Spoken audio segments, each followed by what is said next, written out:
It's the Fish Florida Show with your host, Riscala Stevens, bringing the outdoors to you every Sunday morning, 8 to 10 a.m. And now your host, Riscala Stevens.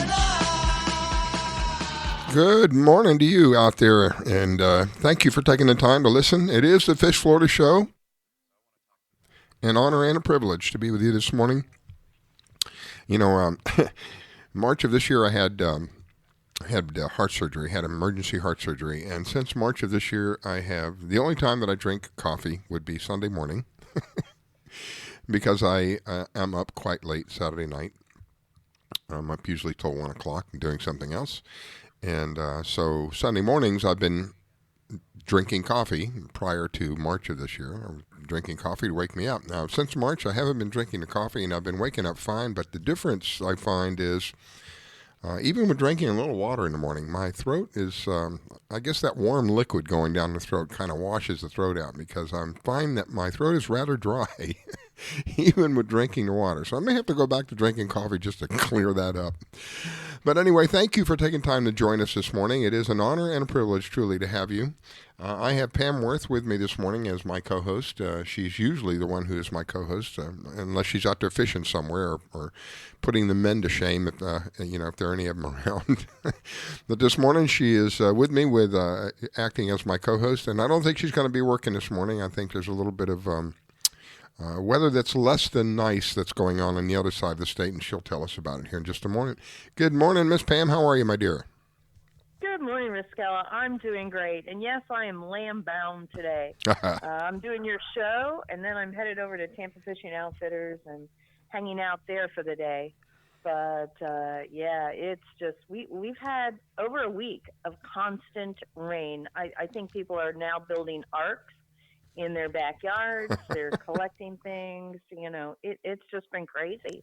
It's been nonstop. As I look at the radar this morning, the west side of the state and around Apalachicola, around Dunellen, around, let's see, what else have we got? Crystal River, Homosassa. Dunellen's getting nailed this morning with some serious weather there. All around that area, Apalachicola, it looks to me it's almost as though there is a band of bad weather coming through, like when we have a hurricane. And it is a lot of it is around the Apalachicola area, Panama City, the curve as we call it up there. Some really, really heavy-duty weather going on up there. But down south, especially on my side, I'm on the east side, and Pam is on the west side. On my side, it's just a scattered showers, a little here and a little there, and it's not looking too bad.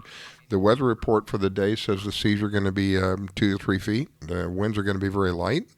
I tried to get the tide, but I couldn't find the tide. The beaches are looking good. A little bit of seaweed on some of the beaches, but no reports of anything else. Remember that some of our beaches have rocks. Just be aware of that. But other than that, it looks like it's going to be another great day here in South Florida. Get out there and enjoy it while you can, because as we are in the summer pattern now, right around the afternoon, 2, 3 o'clock, 4 o'clock, the world comes to an end.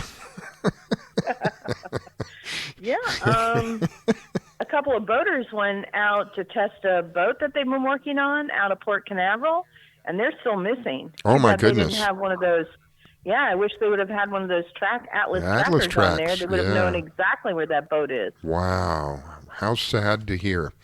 I joke that it's the end of the world, but it actually feels like that sometimes. When some of these thunder boomers come over, people who are not accustomed to that, the people who visit the area, it's nice and sunny and it's beautiful out and there's a light breeze and it's just hotter than you know what. And then in a matter of about 15 minutes, it changes from that to slightly cooler. You feel this cool wind come up. That's when you know it's getting ready to break loose. And before you know it, it will be as dark almost as nighttime. And like 7, 8 o'clock at night, as the sun begins to go down, it is that dark that quick, and it lets loose, and it looks like we're going to need an ark. And as Pam kind of alluded to a few moments ago, it's been raining so long over on the other side of the state that I think people are getting out their boats and preparing here. We're kind of dry today. We're not doing a whole lot of rain yet. But again, it's we're in that pattern. So enjoy it while you can. The early part of the day is the best part of the day to get out there and do your thing, do your fishing. You want to go swimming, enjoy the water. Right now it's the time to do it because later on it's going to break loose. So I had asked you before we came on the air if you had done any fishing, and you kind of said no because the weather was kind of crummy over there. Has it been like that I think you said the entire week? Yeah, the entire week. I got out for a little bit yesterday just to pre-fish for a tournament next week. And, we got some nice fish, but I had to go way north just to try to stay away from, all the rain. We've got flood warnings for a number of the counties over here on the West Coast. Wow. And it's not flood from the ocean. It's flood from raining. All the rivers backing up. Wow. And the rivers are backing up from all the rain. Exactly. Wow. One thing I can say about Friel, I've lived here just about all my life, but I've visited other places, and I know one thing that we can do here that we do a really, really good job of, and that's handling the water. We may not treat the water very well, but we can handle some serious water in this state. I have seen areas that handle literally hundreds of tons and gallons of water and keep areas from getting flooded. Of course, there are areas that do flood, but generally speaking, here in Florida, we know what to do with that rain, and we get rid of it pretty quick. We do a pretty good job of it. Generally speaking, there are areas that we have problems, but in comparison to other places, I was in Texas for a brief period of time, and they had a downpour. And let me tell you, if you're in the wrong place, your life is literally in danger. That's how fast that water comes running down. It kind of freaked me out. What do they call it? A spillway or something like that. Anyway, I experienced that in Texas. I was in Denver for a while. And again, being in Denver is kind of surrounded by mountains, so the weather can change pretty quickly as it comes over the mountains. And we had a severe weather come through, and it was primarily rain, very cool, but primarily rain. And I watched areas literally get washed away within half an hour. It was amazing, and yet we take on probably 10 times more water than that, and we stay afloat. We're still here. Some places, a little underwater, but we stay afloat. We do a good job of getting rid of that water. Well, a lot of it is back in the 70s, some urban planning that realized if you pave everything, water's not going to seep in. Mm-hmm. So they had a big green movement, which they've continued in planning. Also, we're limestone, which is like a porous sponge out there. Yeah. So it usually drains fairly quickly. Yeah. Yep. Well, now, you kind of alluded to you're going to be in another tournament here, and the tournament is what, next week? Yeah, it's next weekend. The boaters go on Saturday, and the kayakers go on Sunday. It's the second leg to the IFA on the west coast of Florida, and it's in, I'm going to say it wrong, Steinhatchee. Try it again. I think it's Steinhatchee, Steinhatchee. Yeah. Steinhatchee. I always say it wrong. I think Robert's on. Maybe Robert knows what it is. You there, Robert? But anyhow, good morning. It's north of what is it? North of Cedar Key. Uh-huh. You know what she's talking about, Robert? I didn't hear the first part of it. Oh. Oh, it's the second leg of the IFA. This is the name of the little city. It's I think it's like Steinhatchee or Steinhatchee. Yeah, Steinhatchee. There we go. Yeah, I have somebody that sends me a report occasionally from Steinhatchee. Cool little town. Yeah. Yeah, it's beautiful, except right now it's still underwater. I tried to fish it this weekend. At least on this coast. Well, and it was like you had your choice. You either got it in the morning on the West Coast or in the afternoon on the East Coast. Unless you lived in the Keys or northern Florida this last week, you just got rain. Yeah. Over on our coast, it has rained every day, all day for a week. Well, it's rained over here every afternoon. Quite a bit, yeah. It starts normally around noon to 2 o'clock. Yep. And just rains until 7 or 8 o'clock. And the world comes to an end. Yep. And everything comes to a stop. So. Oh my goodness! The other day I was driving on I-95, and it let loose. I mean, I knew it was coming. I could see it coming, and I had still had to travel on 95 a ways. I didn't have a choice.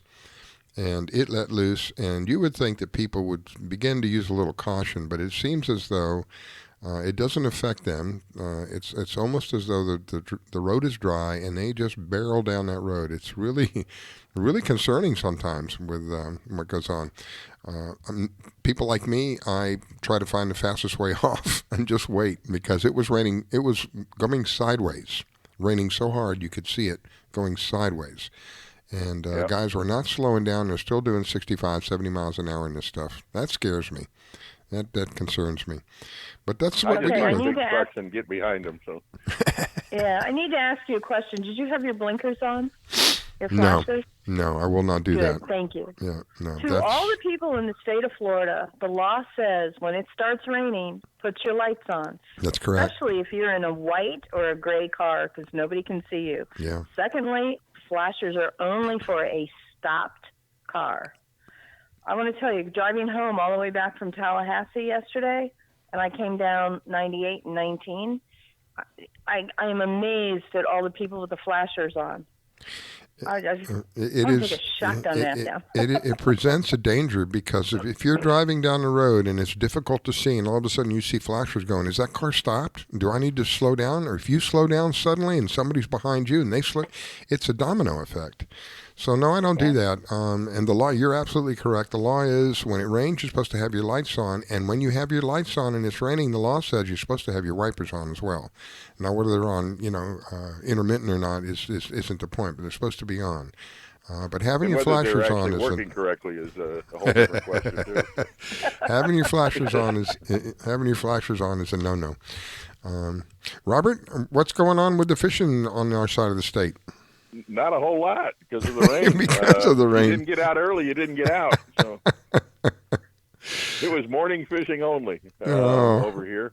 Well, and, I will tell you that the sailfish, for some reason, are still around. Patrick Price got out the other day, went 6 for 6 on sailfish in the morning. My goodness. Nice. And I mean, it was flat calm out there too. He sent in some videos. Oh, I love those days. It just looked like a lake out there. I love those days. He went 6 for 6 on sails in the morning. He was back by 1 o'clock because of the thunderstorms. But there were few and far between that we would be out there and it would be like a lake. If you lived in the Keys, or if you were fishing in the Keys, the fishing was phenomenal. Jack Carlson from Two Conks sent me a 50-pound mahi they caught yesterday. Holy smokes! And Aaron Sutcliffe had a couple of 40s the day before that. So. Oh my gosh! Wow. Well, I do miss the days when it's like a lake out there. To me, it's just so beautiful. You can see so many things, especially on days when there's just seaweed, loads of seaweed, just kind of floating and meandering along with whatever tide is pulling it. And you see all the stuff that's up on all the little fish that are up under it and the big fish that come in and out. It is something to behold because it's not like that very often. It is.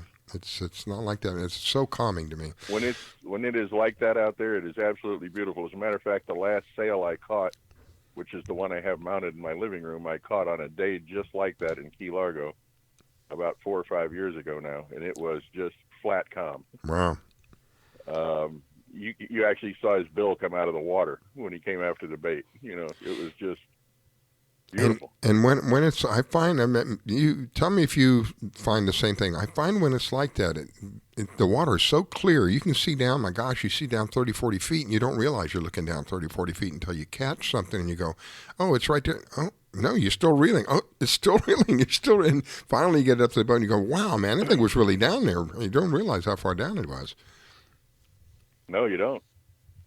We had a similar occurrence on a red grouper.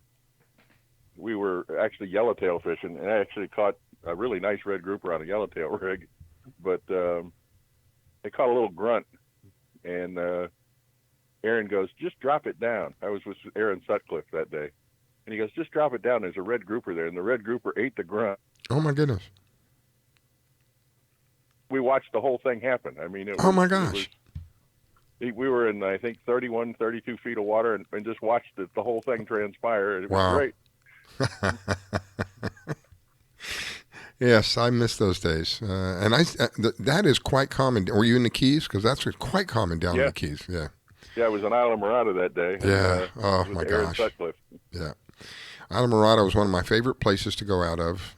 Papa Joe's, the home of jumping live shrimp. I never could get over that. If they weren't live, they wouldn't be jumping. But anyway, that's a whole other story. But we'd put out of Papa Joe's, and we'd head out Alligator Rock, I think, is the lighthouse there. And we'd use that as a reference point. Alligator Rock, yeah. And some great fishing, and some of the clearest, cleanest, that greenish, bluish color, just beautiful. Emerald, I think they refer to that. Yeah, that Alligator Lighthouse also has a couple of the biggest barracudas I've ever seen.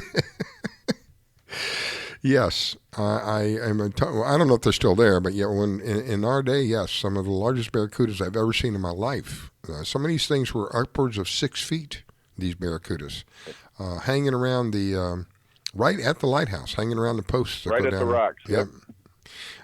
Some seriously big stuff going on there.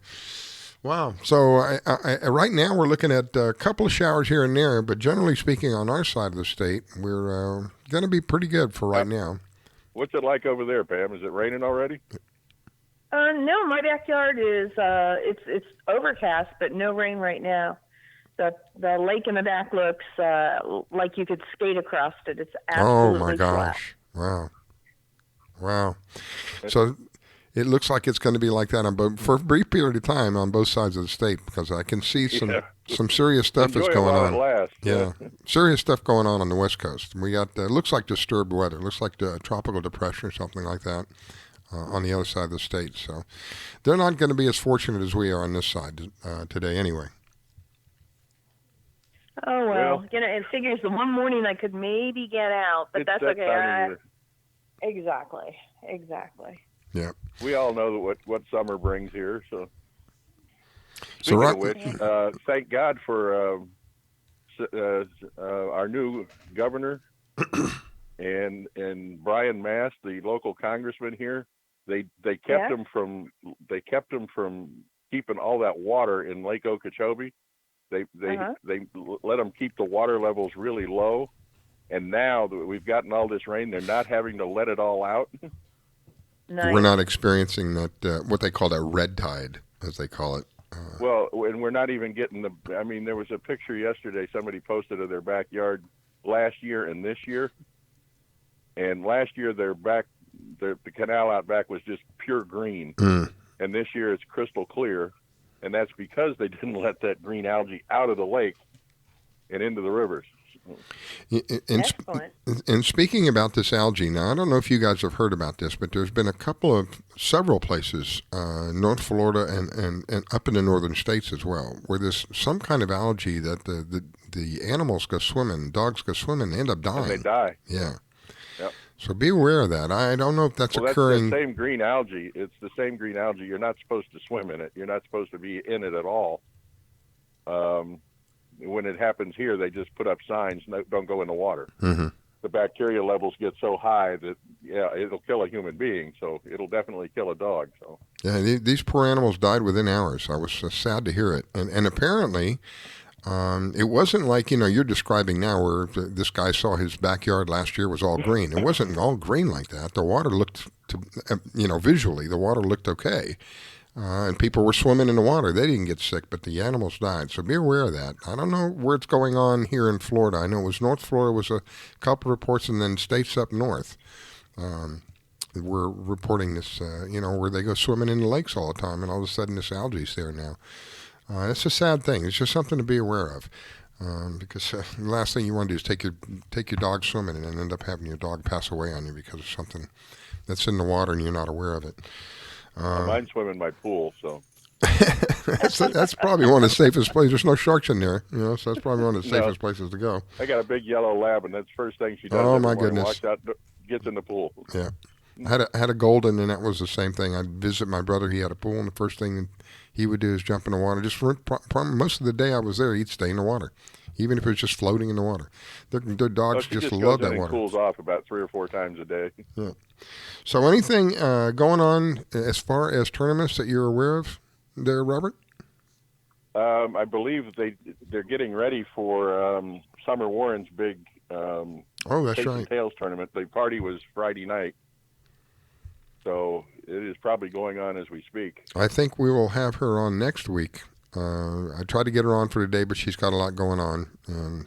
But I think we'll have her on next week. Going on. So. Yeah. So she will give us an update regarding the tournament next week. Anything else going on that you're aware of? Not as far as tournaments go. I'm not aware of any, but I don't keep up with tournaments that much. Summer does all of that, and I just post her page. So Yeah. I There's cheat. a bunch starting up on the West Coast. You've got Hooks for Hope. You also have Tighten the Drag coming up next month. There's a couple seminars coming up. We've got a couple boat shows over here. Cool. You know, Betty's got her class the first week of September. And then you've got the IFA Championships in Louisiana the second week of September. And I believe next week is the breast cancer tournament over there on the West Coast, too. Yeah, the Hooks for Hope. Yep. Wow. Yeah, Yep. I was talking to Cassie Hansmitty from Naughty Tales. I guess they put that tournament on. Exactly. And, I know. And it's next weekend. Yeah, Wow. I know Captain Lori Denton is real involved with it also. The downside is because of the moratorium on catching any redfish and trout, that the IFA had to back up literally by almost 2 months and move north their tournaments. Otherwise, I'd be fishing that one. Oh, my. Yeah. All right. Well, it is that magic time. Actually, it's past the magic time, but we won't say. So, but before we go, I know you put in a lot of work on this magazine, Robert, and I wanted to acknowledge you for that. Speaking of which, we got to get new stuff in for the next issue. So, if anybody's got anything to send it to pages@flfishmag.com, and we'll start working on that one after the 20th. So. And if they want to see the magazine itself, how do they do that? www.flfishmag.com. There we go. All right, my friend. Thank you. I greatly appreciate you taking the time and sharing with us. It's grateful. You guys have a great day. Stay dry or grab a canoe, one or the other. So. Kayak. All right. Yeah, you've already got yours. Yeah. It's that magic moment. Don't go away. We will be right back. It's the Fish Florida Show. You're listening to the Fish Florida Show with your host, Riskella. Don't go away. We'll be right back.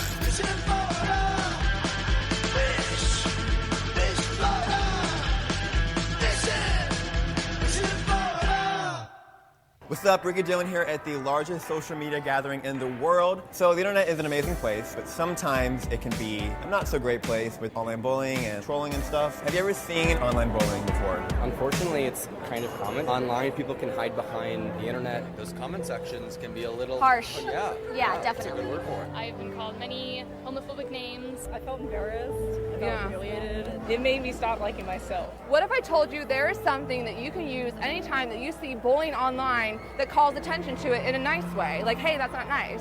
I wish that was the thing. It's this! So anytime that you see any kind of hate online, go into your phone, go into the symbol section, post this I, and it says that that's bullying. That's not nice. So would you post this if you saw someone bullying someone? Oh yeah, definitely. It's like a lot more mature way to handle situations. Find the emoji in your phone, send it to 5 of your friends, and let them know what it means to be a witness. Go to eyewitnessbullying.org to learn more about the emoji. Thinking of moving? Before you do anything else, call Diane Whittick of Bowen Realty. She provides a concierge service. Things like having your home or condo packed and shipped, even take care of your home repairs or upgrades. Diane has the expertise to get it done. As a seller, you will have constant contact. She will furnish you with bids on any services that might need completion: air conditioning, plumbing, handyman, and even cleaning. Living up north and have a home to sell here in South Florida? Just give her the keys, address, and a signature. Your payment will be wired when the property is sold. That's right, Diane does it all. Thinking of buying? Diane has great listening skills. Tell her what you want, give her your budget, and like a genie, she will make your real estate wish come true. There's no regrets when you choose Diane Whittick of Bowen Realty. To reach Diane, call 561-247-5478. That's 561-247-5478. Diane Whittick at Bowen Realty, located in Wellington at Wellington Trace East and Forest Hill Boulevard. 561-247-5478.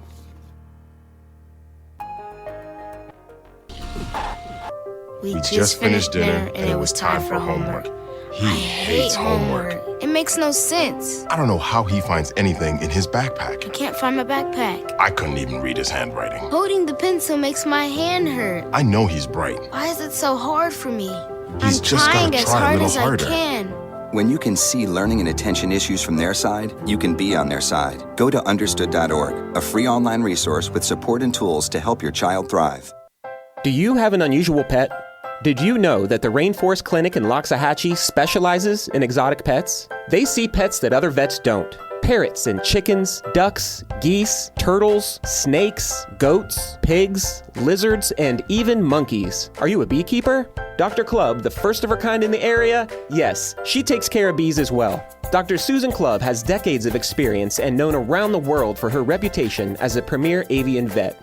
Located at 3319 E Road in Loxahatchee, just a short distance north of Okeechobee Road, you will find a modern clinic with in-house labs, which allow you to get your test answers quickly. You can find them online at www.susanclubb.com. That's www.susanclubb.com. Or you can reach her at 561-795-4878. It's Dr. Susan Clubb. That's 561-795-4878. The Rainforest Clinic located in Loxahatchee, 561-795-4878.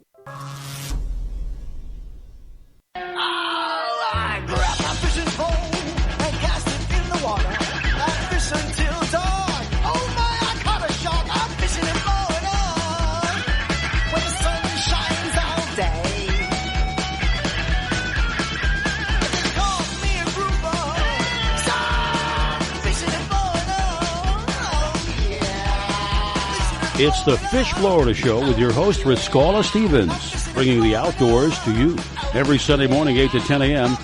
And now your host, Riscala Stevens. Well, good morning to you. We are back. It is the Fish Florida Show. An honor and a privilege, truly, to have you listen in and allow us to share with you some of these stories that we have, some of the people that are gracious enough to come and share their experiences with us and what they do.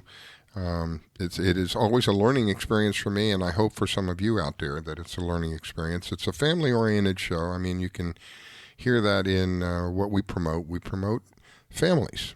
We believe that families, I believe that families are the backbone of this country, and it is a family that will make this country what it is or what it is not. And it's people who are dedicated to families that really stand out to me. You'll see that most of the stuff that I promote is basically about families, about benefiting people, our society in general. We have Liza Fitzgerald from CCA of Florida. There are people out there who what's the best way to put it?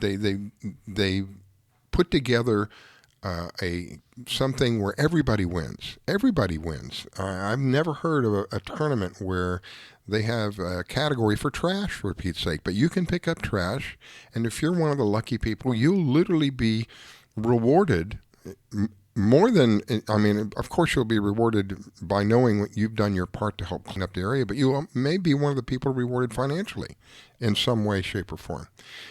People like Ocean 8360 go out there and they pick up the crab traps that have been out there that are no longer being used properly and still trapping. Just because they're not being attended doesn't mean that they're not working.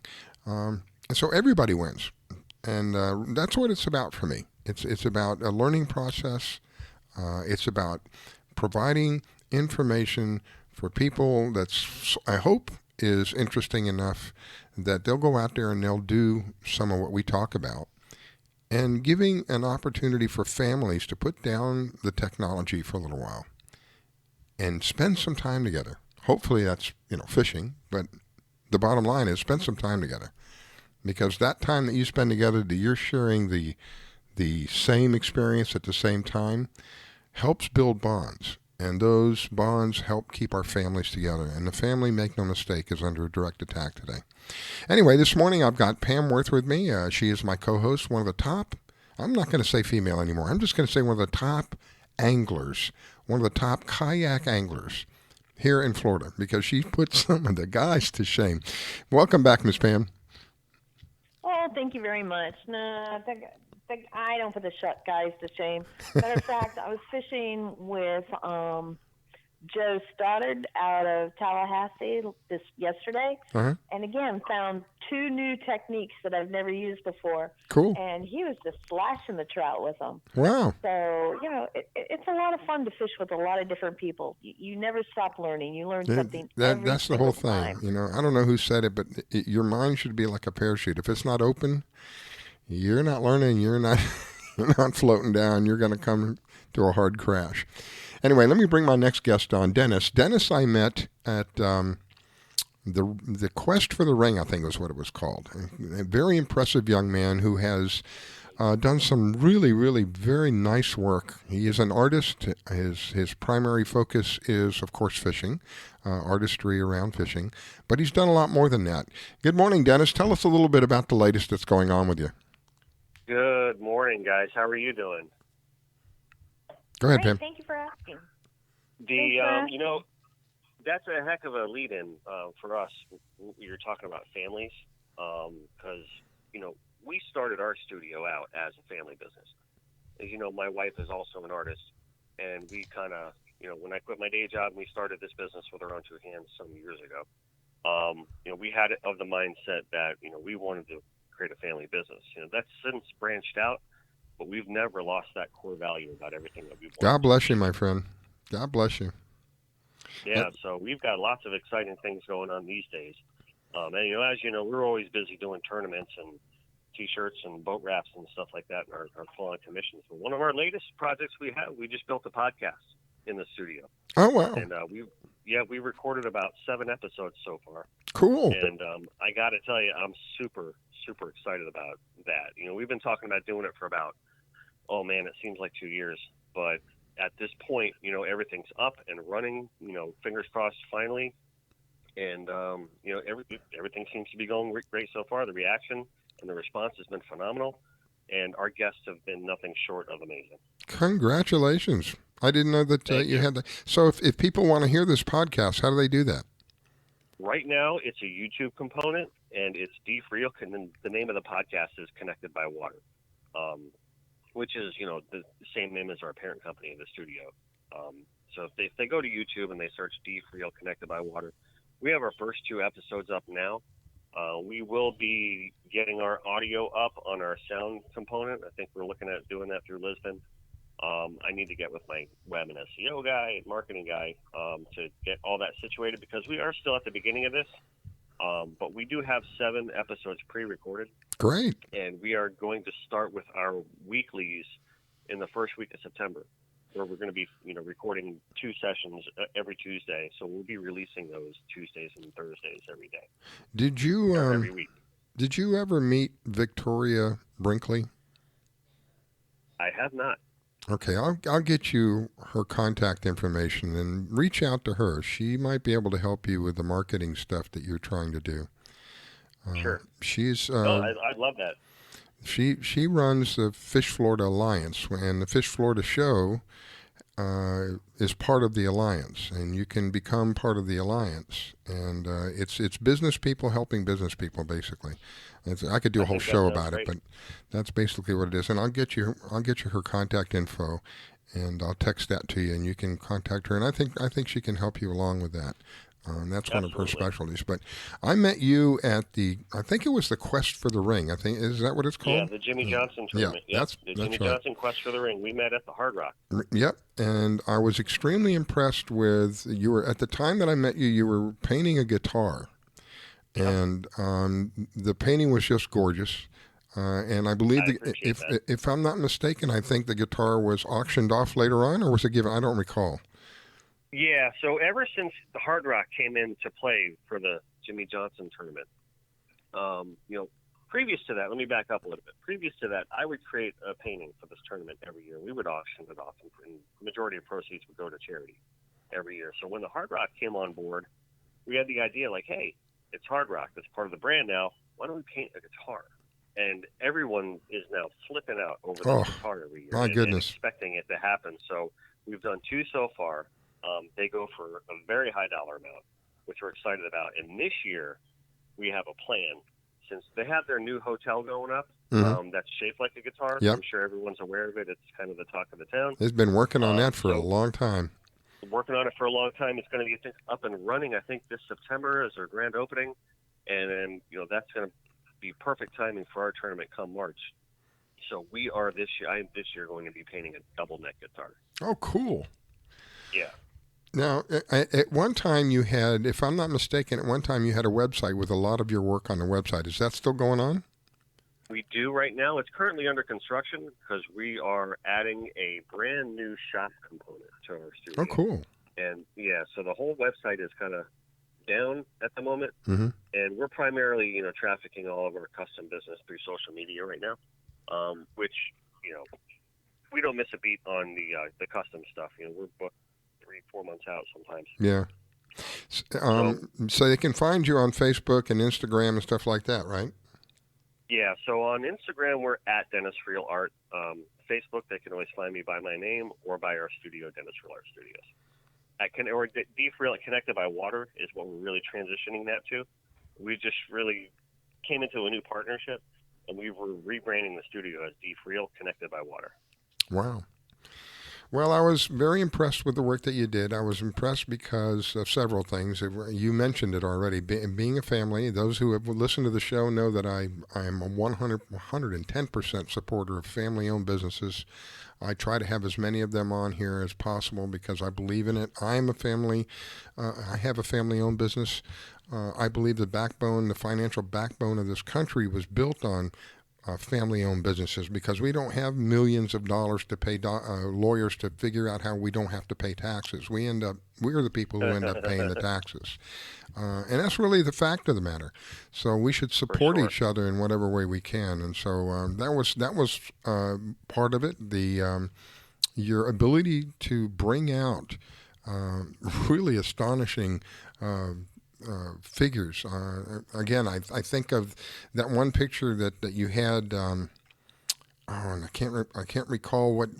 I think it was sailfish or it was a wahoo. I don't recall, but it stood out almost like it was coming out of the background, and of course the guitar that you did, which brought in a pretty penny, and I was correct. It's auctioned off and it goes to charity. So these are all the things that I help support in whatever way I can, because what happens in the bottom line, as they say in the business, is it benefits everybody. And I'm part of it. So in a way, it's kind of selfish. I'm part of everybody. You're part of everybody. Right. Pam is part of everybody. So when we have something that benefits everybody, those are the kind of things that really I like to support. And you have been involved in something.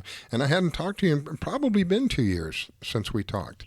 It's been a little while. A lot has happened. Charities, right? I'm sorry? A lot has happened in those 2 years for you. I've been watching you on I follow you on Facebook. A lot of positive things. It's inspiring to be in the background, to watch from a distance someone just growing and growing and growing and getting the recognition. You've gotten a lot of recognition, and deservingly you've gotten a lot of recognition, because I see the hard work that you put in. So I wanted to get you on, get an update, and I want to congratulate you again on the podcast thing. That's great. Oh, thank you. I really appreciate that. And the past couple of years really has been gangbusters for us. Even the thing now where I'm an artist for the United States Mint. Wow. At the moment. Wow. Yeah, that was recently another achievement that we've accomplished.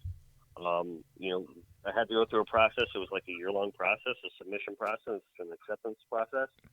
And out of, I think it was 427 people nationwide, they whittled that down to, and then they whittled it down again to another 40. And then overall, from a nationwide call, they selected 16 artists to join their Artistic and Future program, and I'm one of them.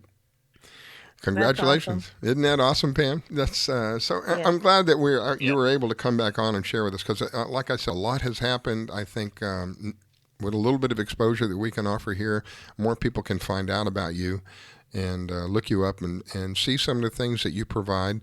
You mentioned one of them was boat wrapping. See, I didn't realize that you did the boat wraps until I saw the post on Facebook. I thought it was just you painted, but you go out and do whatever it's called when you put the name on a boat. I'm having a senior moment. We do the boat name graphics, and we do boat wraps. I mean, we're a full service, artistic studio, design studio, and we're also a print studio. We offer, full printing services at our studio.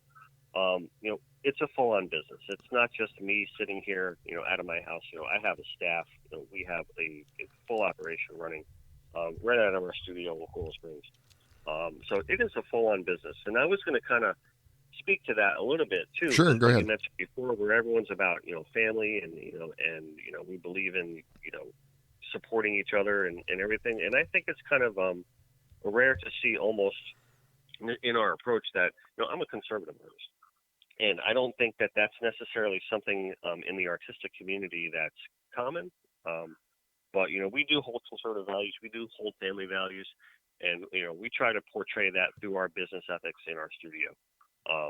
So, we do full services for people that need anything for their boat, anything for their fishing teams. We service full tournaments, anything from hats to koozies to stickers to boat wraps, and we're a one-stop shop. Where are you located? We're in Coral Springs, right off University Drive. Okay. He's on my side. Ha Are you over on the West Coast? Yeah. Yeah. Doesn't take a lot to wrap a spent kayak. some time there. Yeah, I went to Ringling over in Sarasota for art school. So I'm quite familiar with the West Coast. Yeah, I love it over there. Yeah, I'm happy, but that's interesting. So you can wrap cars and boats, so a team can turn around and match. That's great. That's good to know. I didn't know that at all. Yeah, we do a little bit of everything at the studio, and I think the unique thing about us is that a lot of times when you go to a wrap shop, let's call it, and you say, "Hey, I want to wrap my boat," "Hey, I want to wrap my truck."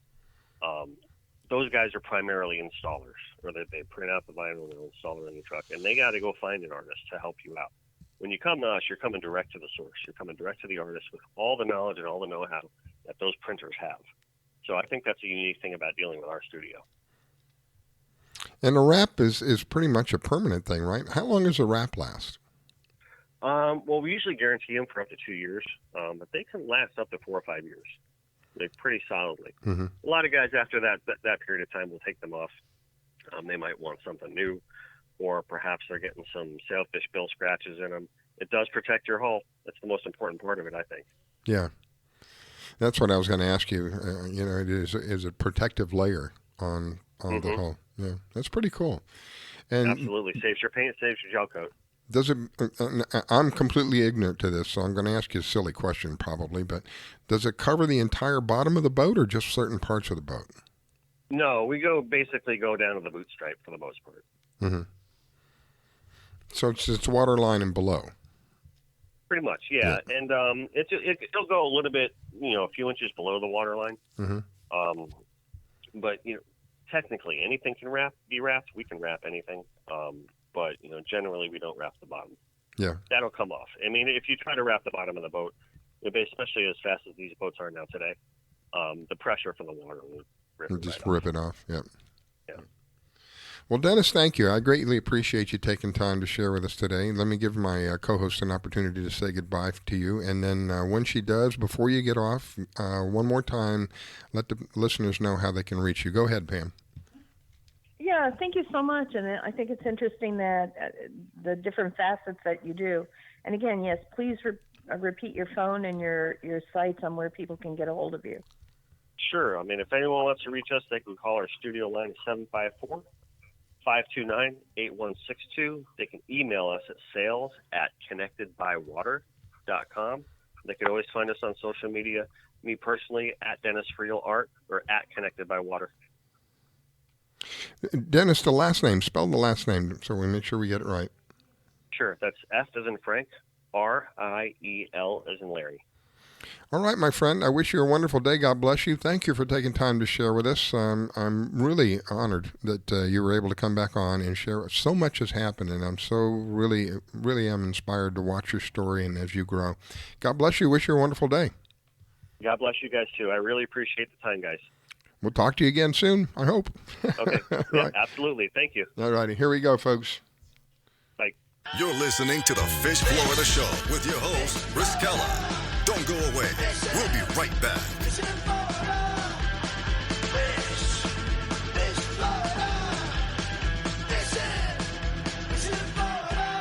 From the author of Silent Steps and Haunted, Finding an Explanation for the Unknown, comes a story so chilling it will haunt you for years to come. Krista is a young woman escaping her past, running away from her family, her traumas, and her God, hoping to find a new life in a different town.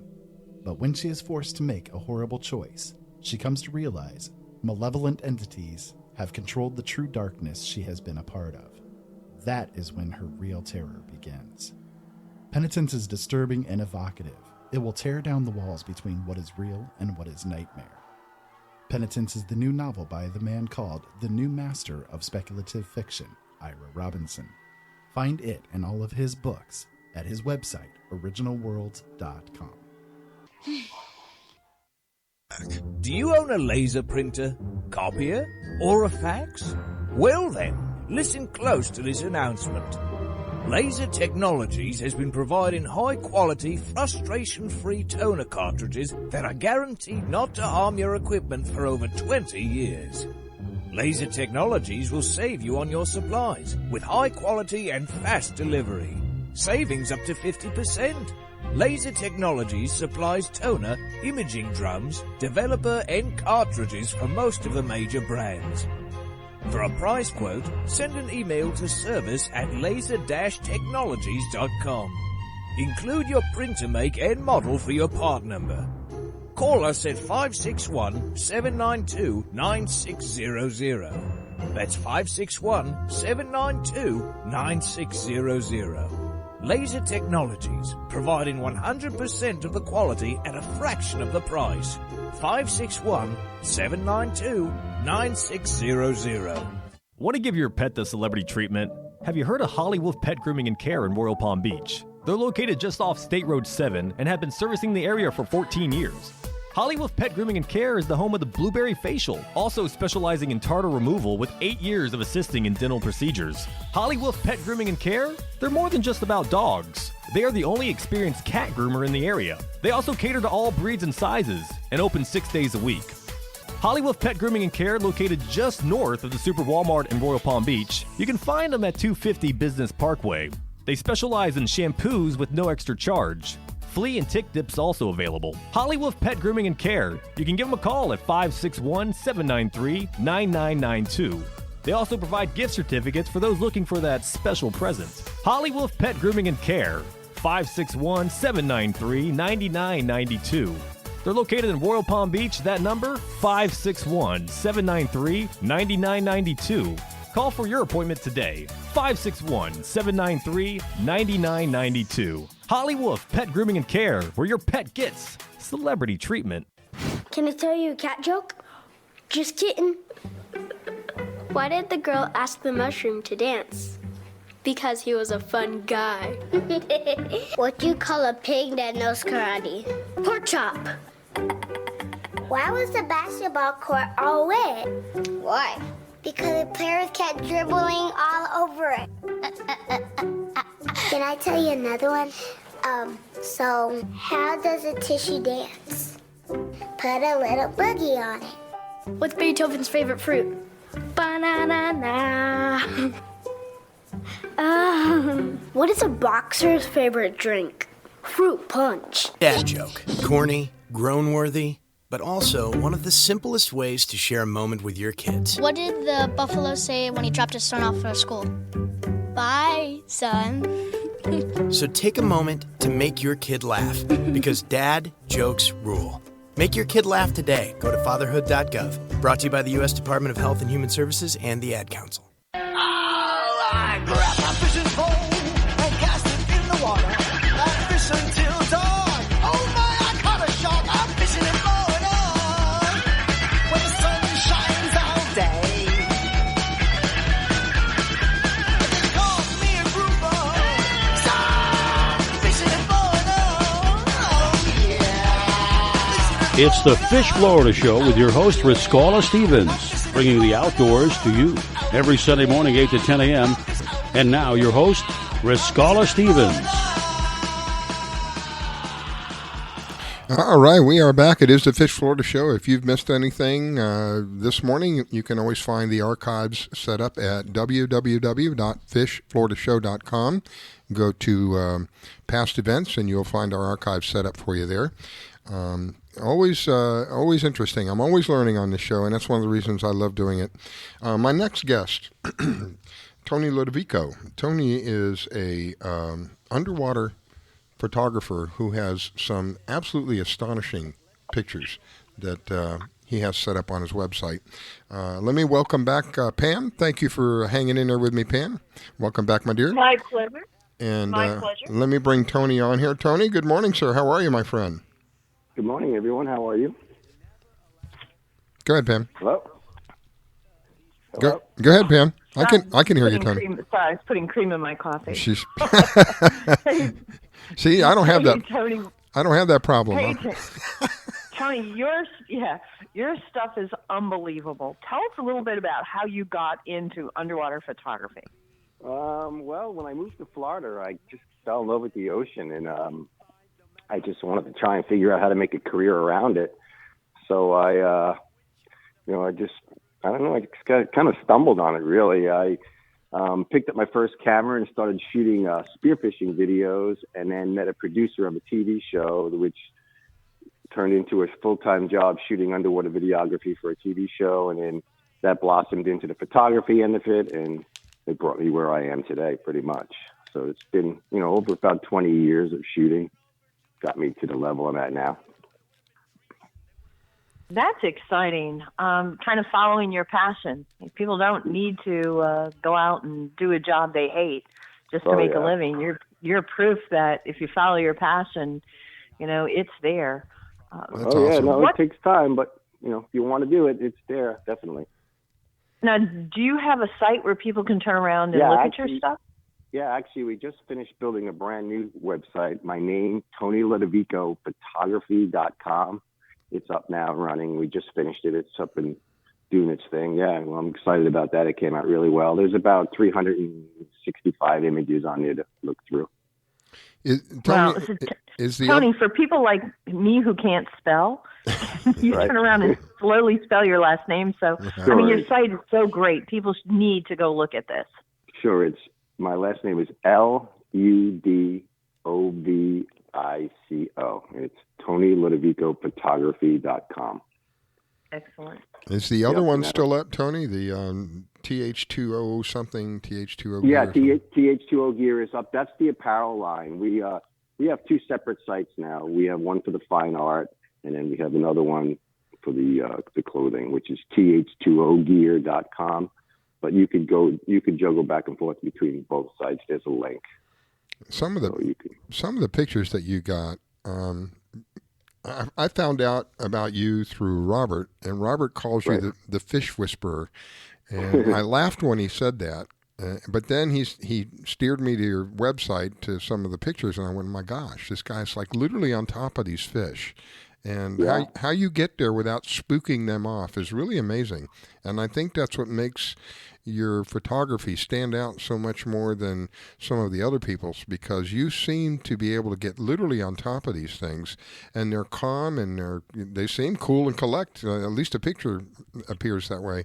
And some really close-up stuff. I mean, right, you can see the detail and the scales on some of the fish. It's amazing. Oh, yeah. Yeah, the cameras I'm shooting are pretty amazing. The technology today with the cameras and stuff is crazy. I mean, what you're able to do, So shooting extremely fast burst shots, a lot of motor drive stuff. I think the key to it all is just the free diving that I do. Mm-hmm. It allows me to get super, super close to it without startling. You don't have all that clanky scuba gear and bubbles and all the noisy stuff, that has to do with the scuba stuff. So I think that's a huge benefit for me, being able to sneak in the water like that. And I wear camouflage wetsuits determining what type of water I'm in and stuff like that. So, it's a bunch of things that all come together that make it happen. And how long? Camouflage wetsuit? Sorry. Yeah. I have a couple different. My company in Italy, a company in Italy makes all my suits for me, and depending on the water that I'm in, like I'll have one that's with blue. Like I actually took a palm frond from a palm tree and created a wetsuit design out of that. Wow. So, yeah, it's pretty interesting. So you look like a palm frond in the water. Yeah, piece of floating debris. It's, it's one of the couple of the suits. How cool is that? Yeah. Or like that. And That's then clever. others are browns and greens. It all depends on where I am in the world and what I'm doing. That is clever. So you're revealing your secrets to us here. Yeah. That is neat. I'm thinking about that now as they say, hey, it looks like a giant palm frond just laying there. No wonder he can get so close to the fish. They don't even realize what it is. Wow. Yeah. So you offer, I know you mentioned the clothesline, but if I'm not mistaken, I remember you offer also photography, right? You offer the fine art. There's a fine art site. Yeah. And which talking about. Which is that the Tony Ludovico photography site? Is that one? Yes, TonyLudovicophotography.com. Okay. Yep, that's where you can see all the fine art. And you have some. Do you take? Go ahead, Pam. Do you do commissions? Yeah. Do you do commissions? Yeah. If somebody wanted something in particular. Yep. There's there's a page right on that too. On the drop down menu, there's a thing hire Tony. Yep. And if that's on there, all the information's on there for that too. Yeah, I do these really interesting like transom shots. I don't know if you've ever seen them where like somebody will catch a sailfish or a big blue marlin or a tuna or something like that, and they'll literally hold it at the side of the boat, and I'm in the water, and I get half the fish in the water, half the fish out of the water type shot. It's pretty unique. It's something I've been doing for quite some time, and I've had a lot of clients. I was actually down in Guatemala and shot Casa Vieja's Lodge, all the boats with that shot too, and you could see that on there too. So I shoot a lot of cool stuff for people depending on what they want, and we do a lot of stuff for their apparel lines too. Like if they're looking for a specific shot for their clothing or something like that, we go out and capture that too. How cool is that? Yeah, wow. It's all there. And now, we've been kayakers because sailfish technically aren't supposed to be taken out of the water. Right. The kayakers have been doing that for a few years now. That half in, half out shot. She's got one where she's holding one that's almost as long as the boat that she's in. Yeah, it's neat catching them from the kayak like that. That's awesome. Awesome stuff. I was going to ask you, how long have you actually been doing it as a business? Let's see, probably around almost 20 years now. Oh my goodness! Wow. Yeah, I've been almost full time now shooting. And, I've been bouncing around a little bit for different companies and doing stuff like that, and then I finally found the groove with my apparel, but the fine art's always been around. But long time I've been doing it. Yeah, time flies. Well, we hadn't had you on in a while, and I wanted to get an update. Are you going? Where's your next trip going to now? Well, I've been spending a lot of time here actually trying to get a swordfish. These swordfish have been eluding me for a while. Last couple of times out, we haven't been able to see one, but we've been bouncing with the weather and stuff like that. But right now I'm here, and we'll see. The phone could ring tomorrow, and I could be flying to Costa Rica or somewhere. Who knows? So, wow. Tournament directors should hire you, especially the big sailboat ones. Oh, cool. Just when they get, near the end and they've got that sail. I mean, those would be great shots for tournament publicity. Yeah. Oh, yeah. We've done a lot of that for a bunch of different tournaments.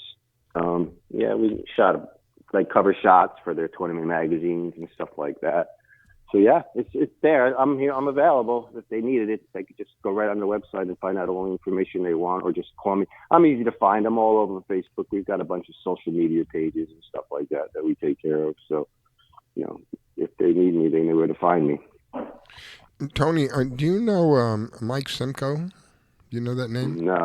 No, doesn't sound familiar. Who's he? What does he do? He's somebody that's been sword fishing. You mentioned you wanted to swordfish. Wanted to get a picture. He's been doing some sword fishing. I don't know if he's still doing it or not, but he's going to be on the show in a little while. His slot's coming up. So if you listen, I'll ask him while I have him on the show, and maybe he can steer you to get you that picture that you're looking for the swordfish. Yeah, just those fish. They're just so fascinating to me.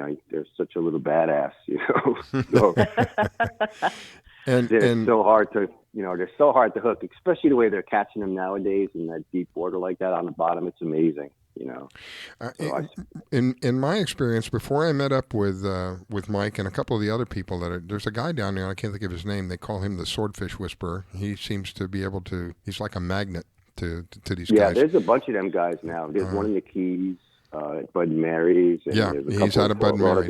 Yeah, I can't think of his name. But it was that's it. It was always at night, but this guy has figured out, and I guess other people now have as well, that it don't have to be at night anymore. You can do it during the day. Oh, yeah, no, they're catching them during the day, and it's exciting because they're doing it in like between 15 and 1,800 feet of water, just bouncing these baits off the bottom. It's crazy how they're doing it, So I've been learning a lot about it. I don't fish.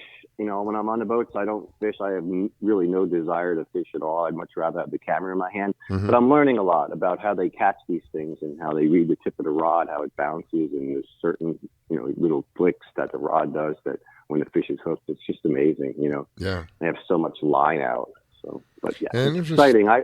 There's a skill associated with it, It's an art. I think it's some of the hardest fishing to do is this deep drop sword fishing. I think it is. Yeah. But, so it's pretty cool. All right, my friend. That's what I'm up to now. I'm trying to get some cool swordfish images. I would love to do some really neat fine art on some swordfish and maybe design a nice T-shirt around it or something. We'll see. Well, hopefully I'll have Mike on at around 9:25. His slot kicks in. So if you're listening, just tell me if he wants to reach out to me. I'd love to sit and chat with him a little bit. Great. I'm always looking for a ride. All right. Well, I appreciate you taking time to share with us. Let me allow my guest to say so long to you. And after she says goodbye, give us your website one more time. Go ahead, Pam. Sure.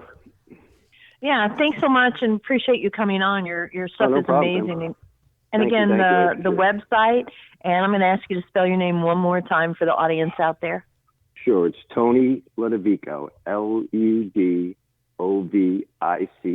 photography.com. So it's Tony Ludovico photography.com. And the clothes site? TH2Ogear.com. Okay, great. Thank you so much. Okay, guys, have a great day. Tony, thank you, my friend. God bless you. Wish you a wonderful day. Okay, you too. You take care, buddy. Bye-bye. All right, here we go. Listening to the Fish Florida Show with your host, Riskella. Don't go away. We'll be right back.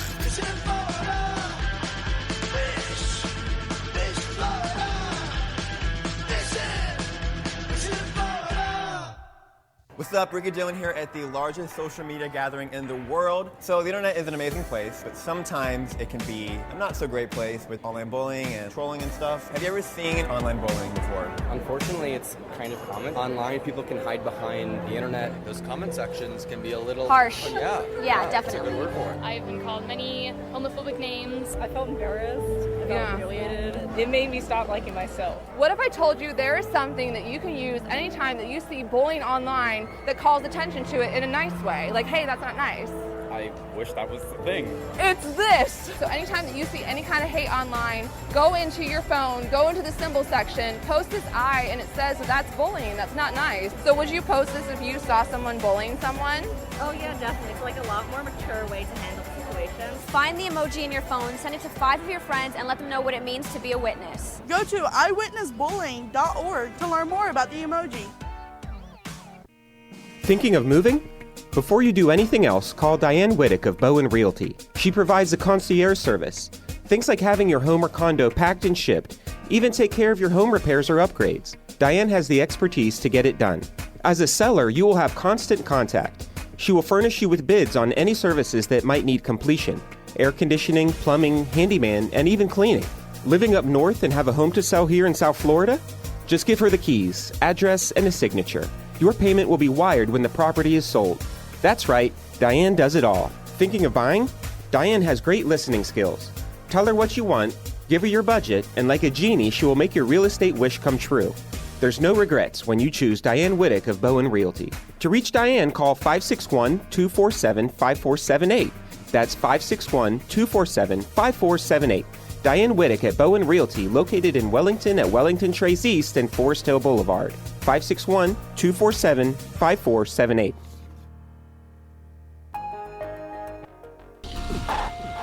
We just finished dinner and it was time for homework. He hates homework. It makes no sense. I don't know how he finds anything in his backpack. I can't find my backpack. I couldn't even read his handwriting. Holding the pencil makes my hand hurt. I know he's bright. Why is it so hard for me? He's I'm just trying gotta as try a hard little as harder. I can. When you can see learning and attention issues from their side, you can be on their side. Go to understood.org, a free online resource with support and tools to help your child thrive. Do you have an unusual pet? Did you know that the Rainforest Clinic in Loxahatchee specializes in exotic pets? They see pets that other vets don't. Parrots and chickens, ducks, geese, turtles, snakes, goats, pigs, lizards, and even monkeys. Are you a beekeeper? Dr. Clubb, the first of her kind in the area? Yes, she takes care of bees as well. Dr. Susan Clubb has decades of experience and known around the world for her reputation as a premier avian vet. Located at 3319 E Road in Loxahatchee, just a short distance north of Okeechobee Road, you will find a modern clinic with in-house labs, which allow you to get your test answers quickly. You can find them online at www.susanclubb.com. That's www.susanclubb.com.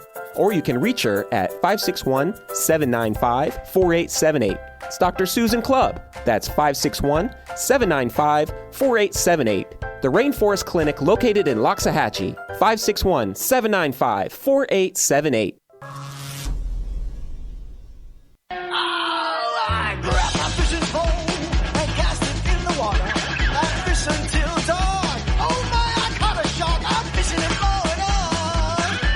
When the sun shines all day. Caught me a grouper. Stop fishing and blowing on. Oh yeah. It's the Fish Florida Show with your host, Riscala Stevens, bringing the outdoors to you every Sunday morning, 8 to 10 a.m. And now your host, Riscala Stevens. All right, we are back. It is the Fish Florida Show. Good morning to you if you're just joining us. I am your host, Riscala. We are here every Sunday morning from 8 to 10 a.m. And it's always a learning process for me. I hope that you enjoy it on the other side of the microphone. If you enjoy it 1/4 as much as I do, then you're enjoying it quite a bit because I love it. It's always a learning experience for me. And I have one of the top kayak anglers here in Florida. I have to kind of rephrase that because she's not only one of the top female kayak anglers, she's just one of the top kayak anglers here in Florida.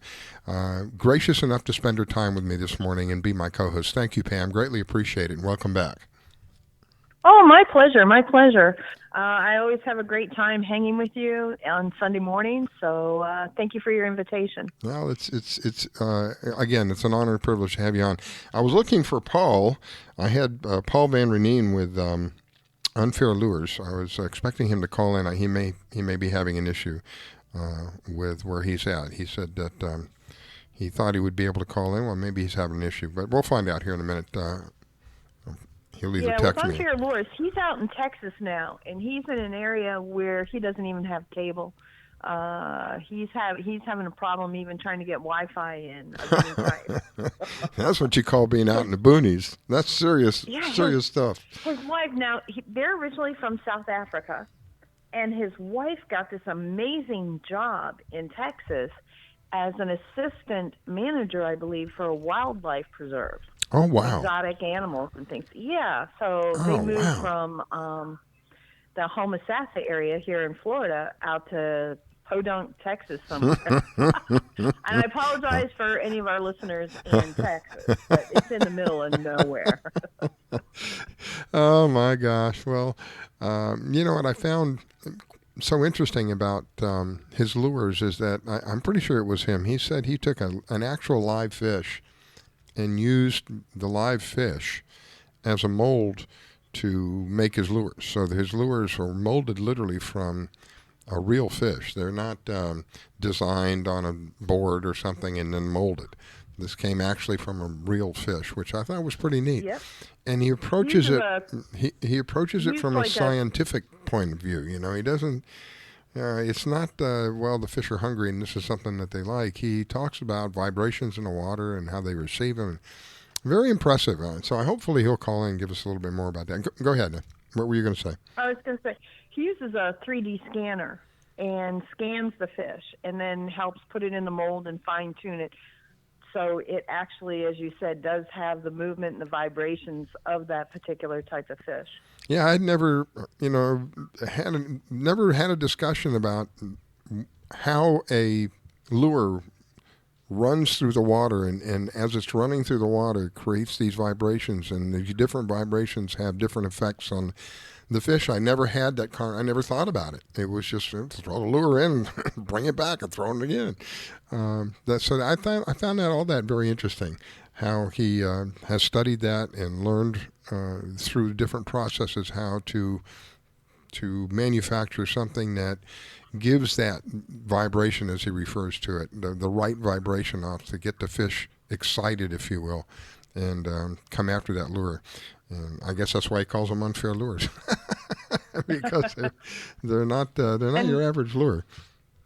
Yeah, they're very effective. He's come out with soft plastics too that try to do the same situation. They're not like live target lures that actually look like a photograph of the fish, but again, his soft plastics mimic the reaction of a fish. Yeah. And they're very successful.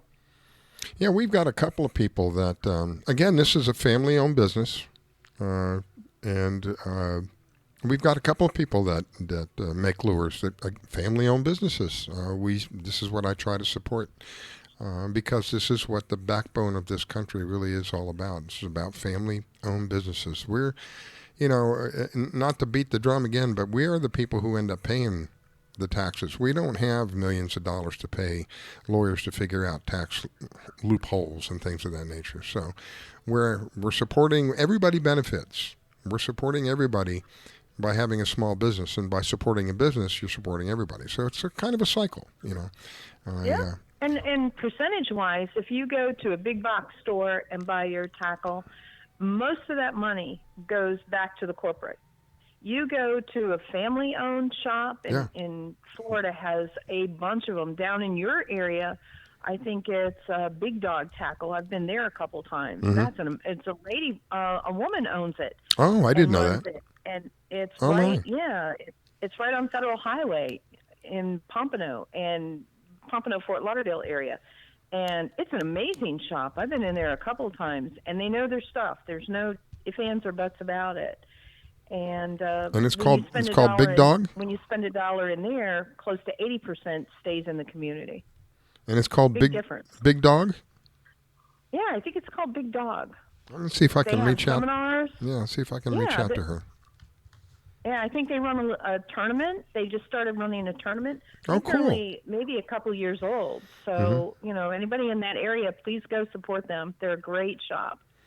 Yeah, it's like you said, when you're spending money with a local company, a locally owned, family-owned company, almost 3/4 of every dollar that you spend in some way, shape, or form retains within the area that you spend it, either through the taxes that they pay or different things that the licenses, or just a wide variety of things. But the bottom line is, and this is data that you can look up and find easily on the government websites or the local government websites. When you spend $1 within a certain vicinity at a locally owned company, how much of that money is retained in that area, that is easily documented and it's easily found.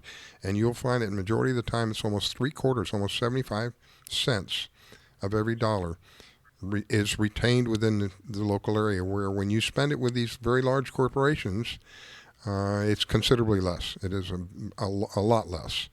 And again, it's something where everybody benefits, Yeah, and you are part of the family. When people come in, True. Fishing Outfitters, we'll talk with you. You're not a number. You're a person.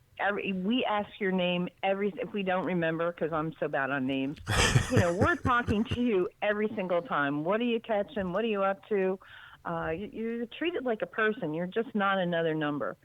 And we cater to you. And small businesses tend to have, I think, more professionals. Every single person in our shop is either a captain or has been working on a boat for 15 years or is a tournament angler. So Cool. you get that experience of them on the water, 3, 4, 5 days a week, and the days they're not on the water, they're in the shop.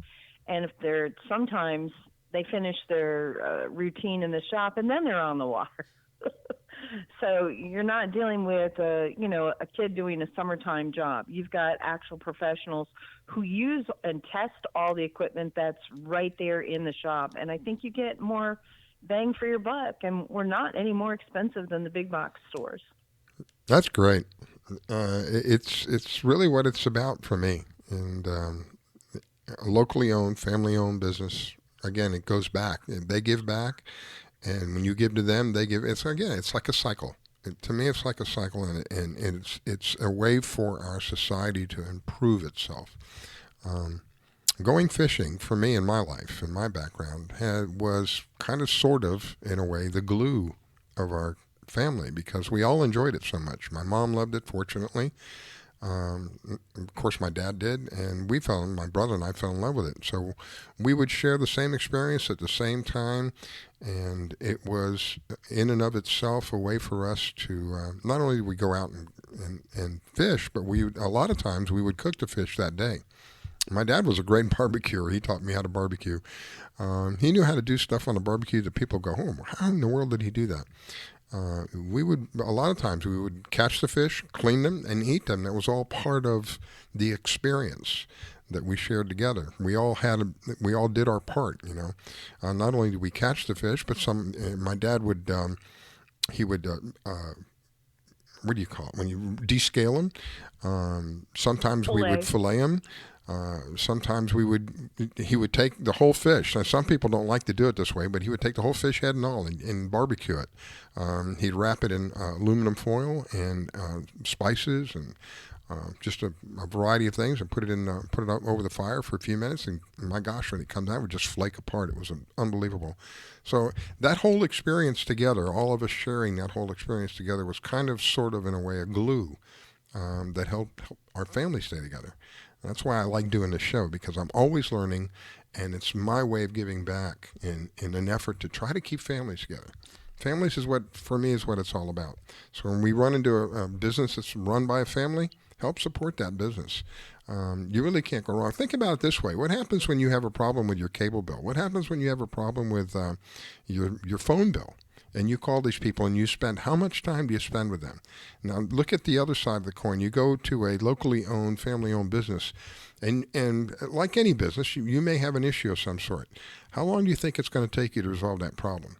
Probably one very small fraction of the time that you would spend on the phone with somebody like the cable company or the phone company or one of those people.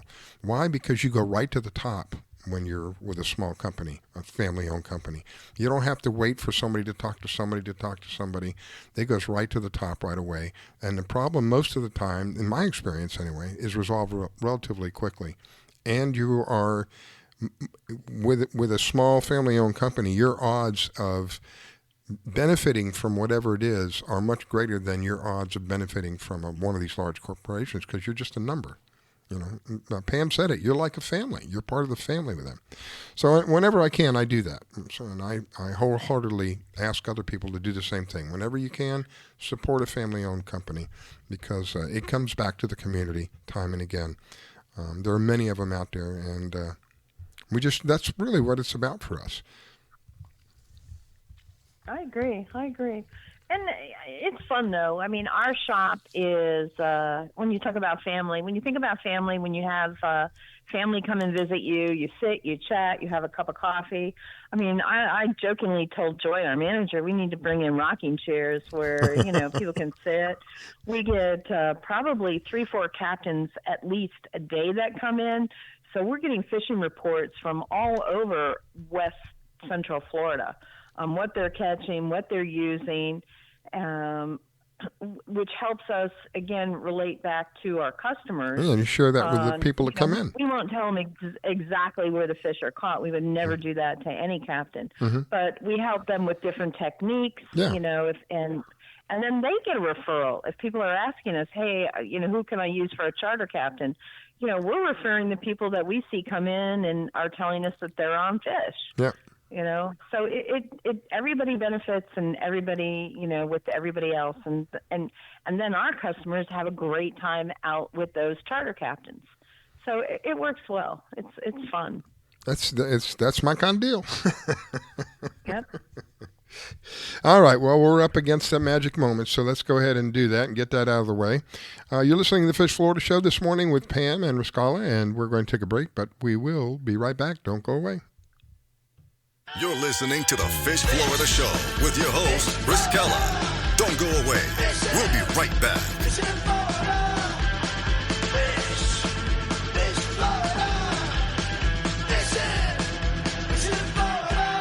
From the author of Silent Steps and Haunted, Finding an Explanation for the Unknown, comes a story so chilling it will haunt you for years to come.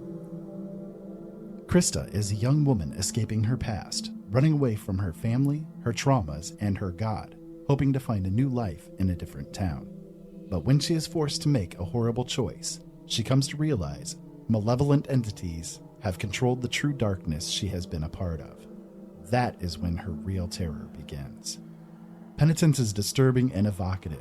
It will tear down the walls between what is real and what is nightmare. Penitence is the new novel by the man called the new master of speculative fiction, Ira Robinson. Find it and all of his books at his website, originalworlds.com. Do you own a laser printer, copier, or a fax? Well then, listen close to this announcement. Laser Technologies has been providing high-quality, frustration-free toner cartridges that are guaranteed not to harm your equipment for over 20 years. Laser Technologies will save you on your supplies, high quality and fast delivery. Savings up to 50%. Laser Technologies supplies toner, imaging drums, developer and cartridges for most of the major brands. For a price quote, send an email to service@laser-technologies.com. Include your printer make and model for your part number. Call us at 561-792-9600. That's 561-792-9600. Laser Technologies, providing 100% of the quality at a fraction of the price. 561-792-9600. Want to give your pet the celebrity treatment? Have you heard of Holly Wolf Pet Grooming and Care in Royal Palm Beach? They're located just off State Road 7 and have been servicing the area for 14 years. Holly Wolf Pet Grooming and Care is the home of the Blueberry Facial, also specializing in tartar removal with 8 years of assisting in dental procedures. Holly Wolf Pet Grooming and Care? They're more than just about dogs. They are the only experienced cat groomer in the area. They also cater to all breeds and sizes and open 6 days a week. Holly Wolf Pet Grooming and Care, located just north of the Super Walmart in Royal Palm Beach. You can find them at 250 Business Parkway. They specialize in shampoos with no extra charge. Flea and tick dips also available. Holly Wolf Pet Grooming and Care. You can give them a call at 561-793-9992. They also provide gift certificates for those looking for that special present. Holly Wolf Pet Grooming and Care. 561-793-9992. They're located in Royal Palm Beach. That number, 561-793-9992. Call for your appointment today. 561-793-9992. Holly Wolf Pet Grooming and Care, where your pet gets celebrity treatment. Can I tell you a cat joke? Just kidding. Why did the girl ask the mushroom to dance? Because he was a fun guy. What do you call a pig that knows karate? Pork chop. Why was the basketball court all wet? Why? Because the players kept dribbling all over it. Can I tell you another one? So how does a tissue dance? Put a little boogie on it. What's Beethoven's favorite fruit? Banana. What is a boxer's favorite drink? Fruit punch. Dad joke. Corny, groan-worthy, but also one of the simplest ways to share a moment with your kids. What did the buffalo say when he dropped his son off for school? Bye, son. So take a moment to make your kid laugh, because dad jokes rule. Make your kid laugh today. Go to fatherhood.gov. Brought to you by the U.S. Department of Health and Human Services and the Ad Council. I grab my fishing pole and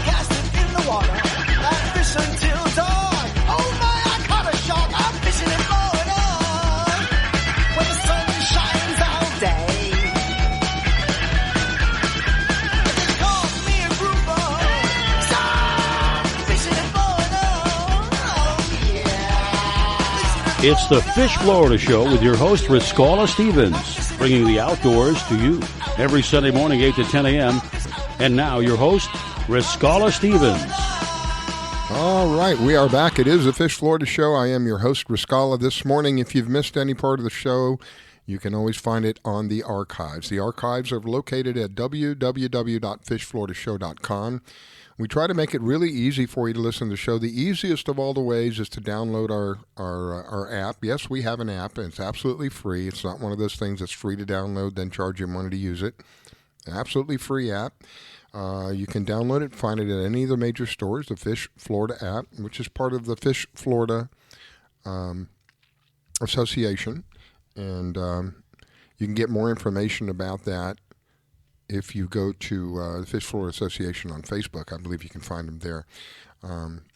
Anyway, let me get on with my co-host. My co-host is Pam Worth. She's one of the top kayak anglers here in Florida. Welcome back, Miss Pam. Thank you very much, and happy days to you. and a big thank you. Happy rainy days on the West Coast. A big thank you to my next guest because he stepped up at the last minute. He's one of the people that was able to fill in for me. I had a couple of last-moment cancellations, charter captains who had charters come up and ended up having to cancel. And that is Mike Simko with kitefishing.com. Good morning, Mike. How are you, my friend? Good morning, Riscala. Good morning, Pam. How are you guys? Very good, thank you. How's the sailfish run? I hear they're still up on the West Coast. I mean the East Coast. Oh yeah, that's summertime usually is not sailfish time, but there's been some great sailfish action up and down South Florida coast, certainly this week. So no complaints there. And Mike, I'm sorry. That's okay. While I'm thinking about it, Mike, because I'll forget this if I don't do it now. Are you still doing sword fishing? You still fishing for those guys?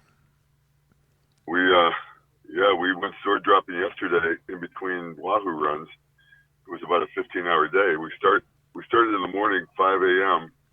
We're wahoo trolling until about 11. Then we run offshore, do as many drops as we can before the evening starts, the evening bite, and then we run back inshore, 20 miles back in. And yeah, we had a real nice sword bite or two yesterday. Unfortunately, he blew the bait off the hook, so we didn't really get that tight. But we ended up catching what's called a pomfret. Don't know if you've ever heard of one of those. No. Again, they're down in the deep, so we were in 1,600 feet. Good grief. Wow. Got a bite, ended up catching an hour later about a 25-pound, looks like a prehistoric permit, or even like some sort of giant piranha. Wow. And they're excellent eating, so that was kind of a fun thing. You can see that on our Facebook pages. Is that a silver fish that has these two big teeth coming out from the bottom? Is that what I'm thinking of?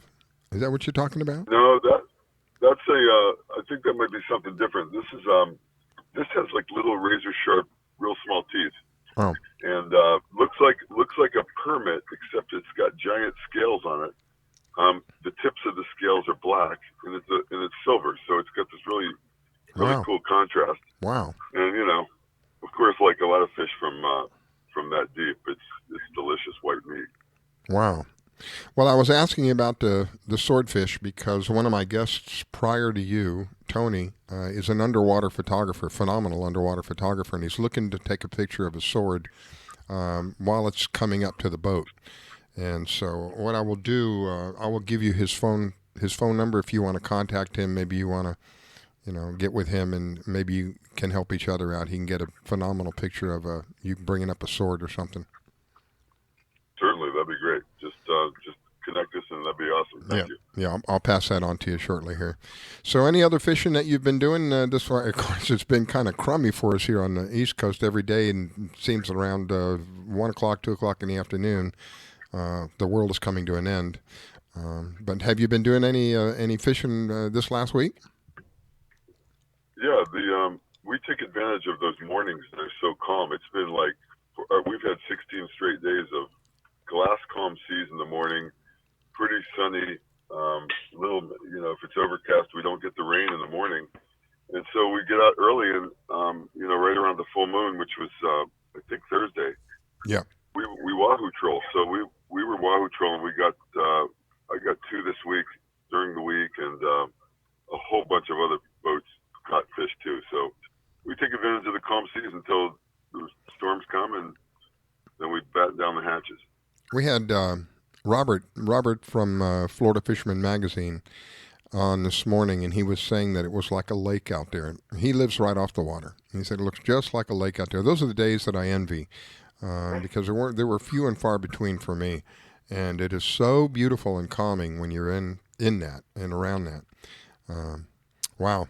So wahoo are hitting, and I guess I take it that the mahi-mahi is kind of gone by the wayside now, because I don't hear much about that anymore. Well, funny you say that. Yeah, this time of year it's not generally the greatest. I mean, there's not a full run in effect, but if you get offshore enough, or if you find a little structure like sargassum or even something else floating offshore, we there have been some dolphin, albeit not the biggest. There have been a few. I have a buddy that caught, I'd say, a handful of gaffer dolphin off of Palm Beach this week. Mm-hmm. So, you know, if you put your time in, you can see them. We had one come up to the boat yesterday. He was kind of lazy, so he never took the hook. Never took the bait. Well, Robert had reported a couple of big ones, but that was down in the Keys. I haven't heard much about going on here off of our coast here up in the Palm Beach County area. Yeah. I don't know if I would make it my target species these last few months, but once again, there's been a few. And as far as kite fishing going, now you mentioned that it looked like a puddle, like a big lake out there. So those would be the days that you would want to use a kite, right? Expand your availability. Well, here's the thing: when there's no wind, I really don't care who you are. It's very difficult to fly a kite and effectively fish.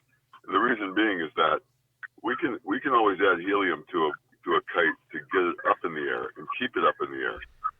But it just tends to go straight up. There's nothing to really pull it away from the boat.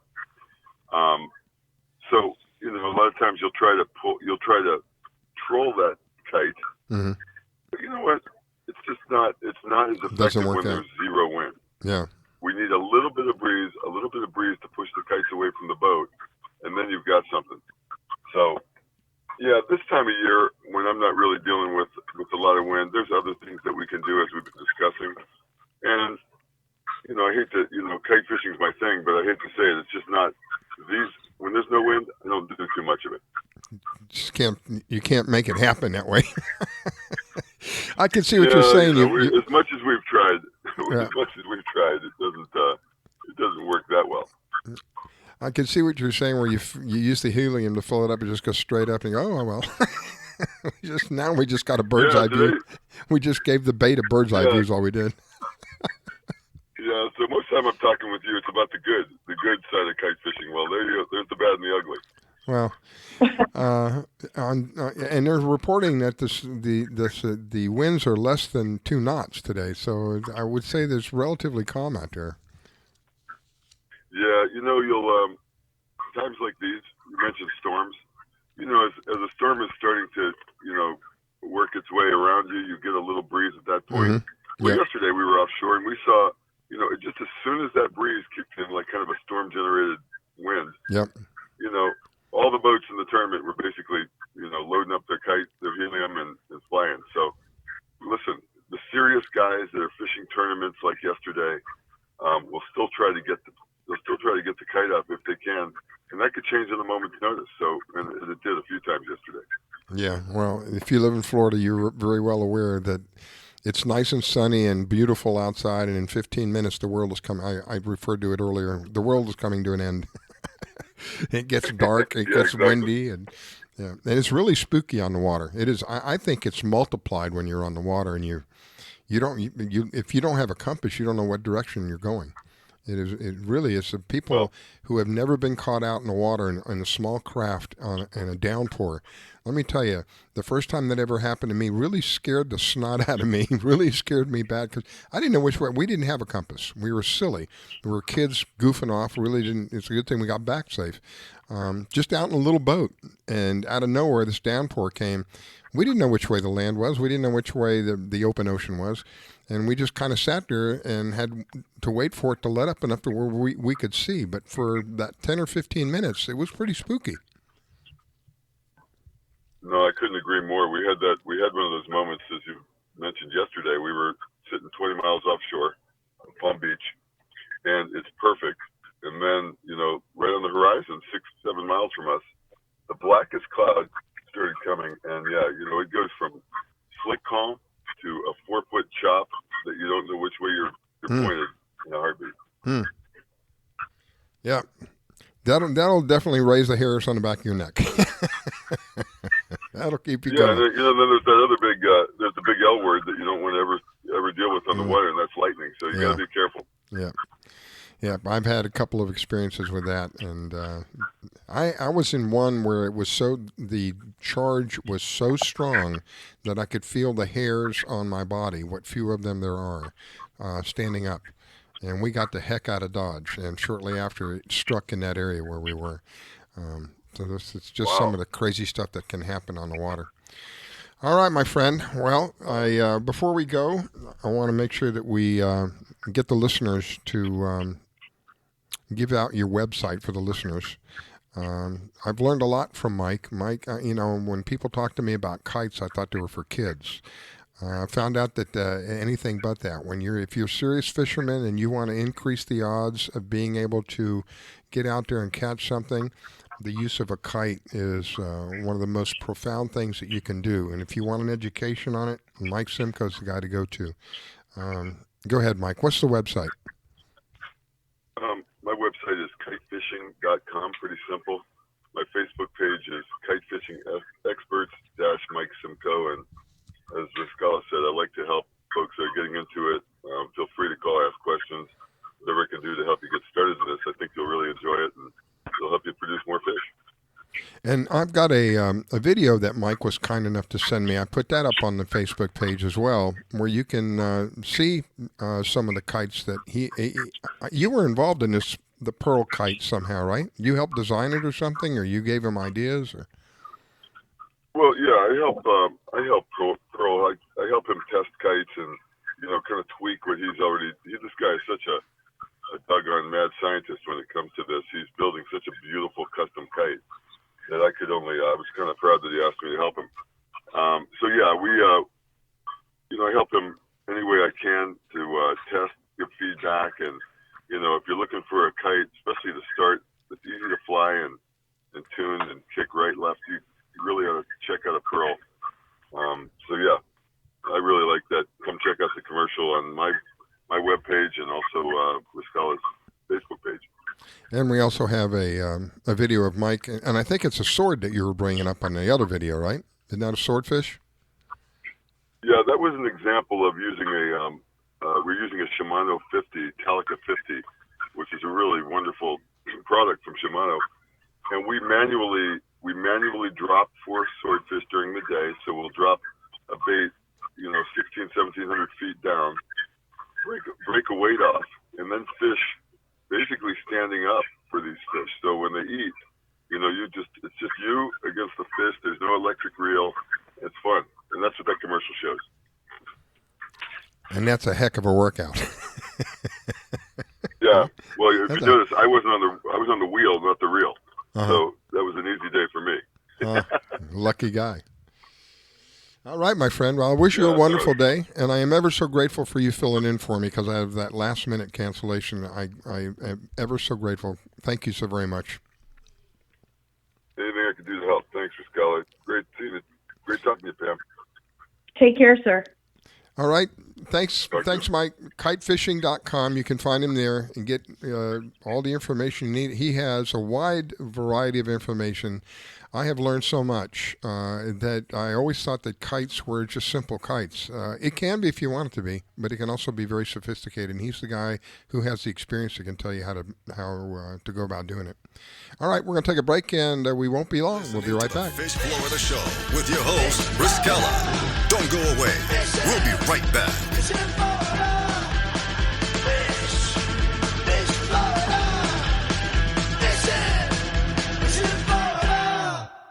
What's up, Ricky Dillon here at the largest social media gathering in the world. So the internet is an amazing place, but sometimes it can be a not so great place with online bullying and trolling and stuff. Have you ever seen online bullying before? Unfortunately, it's kind of common. Online, people can hide behind the internet. Those comment sections can be a little harsh. Yeah, definitely. That's a good word for it. I've been called many homophobic names. I felt embarrassed. I felt humiliated. It made me stop liking myself. What if I told you there is something that you can use anytime that you see bullying online that calls attention to it in a nice way? Like, hey, that's not nice. I wish that was the thing. It's this! So anytime that you see any kind of hate online, go into your phone, go into the symbol section, post this I, and it says that that's bullying. That's not nice. So would you post this if you saw someone bullying someone? Oh yeah, definitely. It's like a lot more mature way to handle situations. Find the emoji in your phone, send it to 5 of your friends, and let them know what it means to be a witness. Go to eyewitnessbullying.org to learn more about the emoji. Thinking of moving? Before you do anything else, call Diane Whittick of Bowen Realty. She provides a concierge service. Things like having your home or condo packed and shipped, even take care of your home repairs or upgrades. Diane has the expertise to get it done. As a seller, you will have constant contact.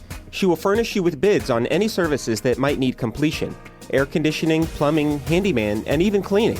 Living up north and have a home to sell here in South Florida? Just give her the keys, address, and a signature. Your payment will be wired when the property is sold. That's right, Diane does it all. Thinking of buying? Diane has great listening skills. Tell her what you want, give her your budget, and like a genie, she will make your real estate wish come true. There's no regrets when you choose Diane Whittick of Bowen Realty. To reach Diane, call 561-247-5478. That's 561-247-5478. Diane Whittick at Bowen Realty, located in Wellington at Wellington Trace East and Forest Hill Boulevard. 561-247-5478.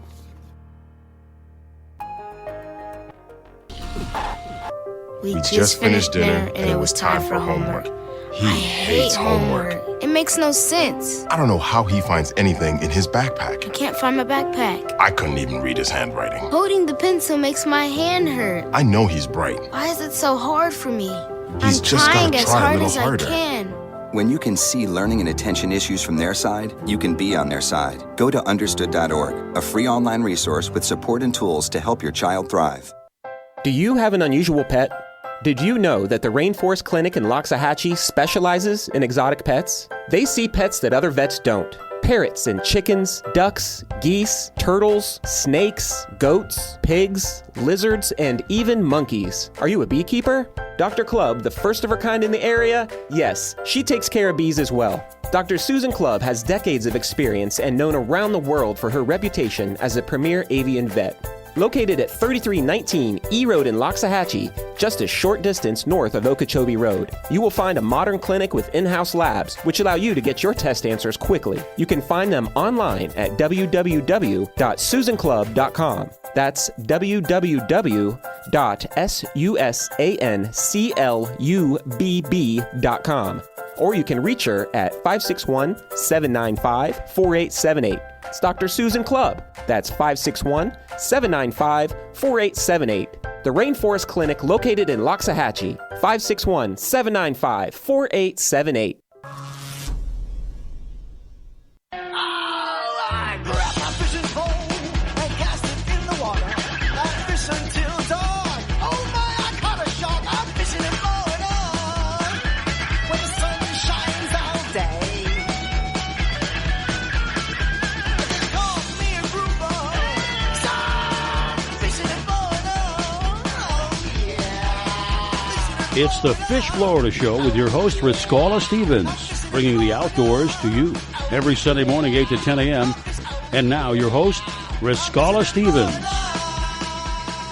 All right, it is the final segment of the show. Thank you for taking time to tune in with us. It is truly an honor and a privilege to have you join us and join the fun. For me, it's an educational process, and always finding out about a wide variety of different things.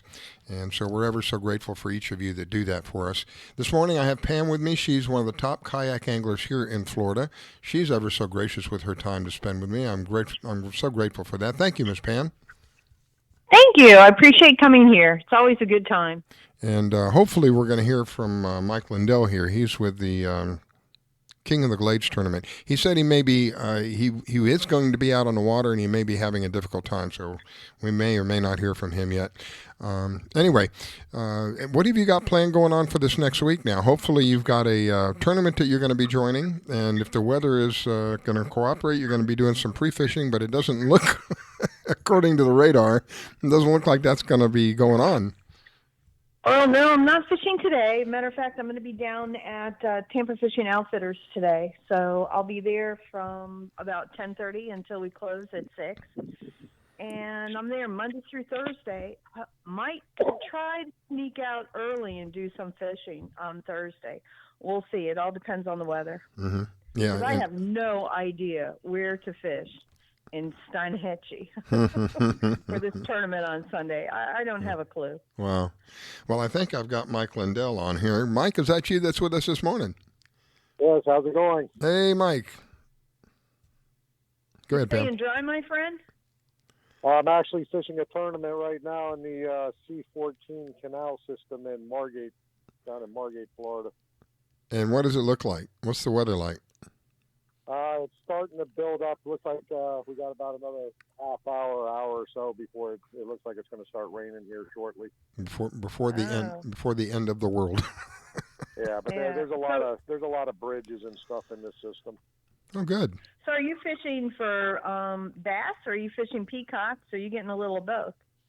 We're allowed to weigh in both. Right now we got 2 bass and a peacock bass, and I just missed about a 40-pound tarpon. You're kidding me. Holy smokes. No, I've fished this system a few times, and I've never seen so many snook and tarpon swimming by. Wait a minute. Are you in brackish water? What's that? Mike, are you in brackish water? No, it's actually fresh water. I mean, it goes out to the ocean. It leads to the ocean, so they just work their way back. But I must have seen probably 20 tarpon rolling around, and wow. One of the guys caught a 28-inch snook here the other day, and it's loaded right now. I mean, if you drug live bait down the middle of this canal, I bet you'd have a fun day. My goodness, I didn't think that they were in fresh water. I didn't think they could make it in fresh water. Yeah, tarpon and snook can tolerate fresh water. That's what the tarpon do here on the West Coast. When it gets north, they'll go up into the springs because the springs are at 72 degrees. So if we have a bad freeze in the winter, the snook head straight for the ones that survive, head straight for the springs. I never knew. See, I'm always learning. I don't know why I had this impression in my mind that they wouldn't survive in that kind of water. C14, it's loaded with tarpon, snook, peacock bass. There's a few bass in here, and then the now famous snakehead fish is also in the C14 system. But I just had about a 40-pound tarpon jump over my top water twice. I got scared and pulled it away because I'm really not set up to reel in a 40-pound tarpon right now. Wow, that's amazing. But it got my heart thumping.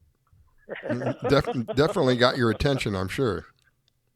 Yeah, so that's right now fishing's really good out at Loxahatchee, out there flipping and pitching and stuff, and caught a lot of bass out at mile marker 41. Well, I know that the last time we talked, there was an issue because the lake was so low. But now with all this rain, how does Lake Okeechobee look right now? Okeechobee's looking better. It's back up to 12 foot.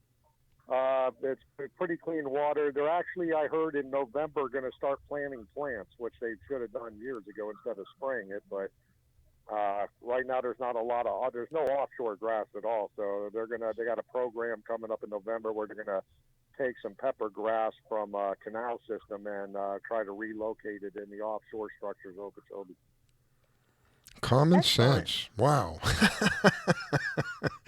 The only problem I see with that is they sprayed so much. I don't know. I would do land samples first to make sure it can, support life with the amount of spray they've sprayed on that lake. Wow. Well, it's nice to hear at least they're trying something, working at something that's more logical instead of just using chemicals all the time, because inevitably the chemicals come back to bite us in the proverbial behind. You can't get away from them things. And trying to do it... it took a lot of work. Reenen from Roland Martin's been to a lot of meetings pushing for this. He's actually finally, I think he got onto one of the FWC boards where he could actually have a little more say. But, he told, they said that starting in November, they're going to start planting some plants. They asked for Fisherman's help to go out there, so I volunteered to go up there and plant some plants. Oh, cool. Hopefully we can get some offshore grass back growing up at Okeechobee, because right now it's tough fishing because the fish, they come in and feed in the morning, and then when they take offshore, there's no structure, so they just scatter around. There's really no rhyme or reason for where the fish are at. So, Mike, when is that planned? November. They're starting. They want to try to start doing it in November.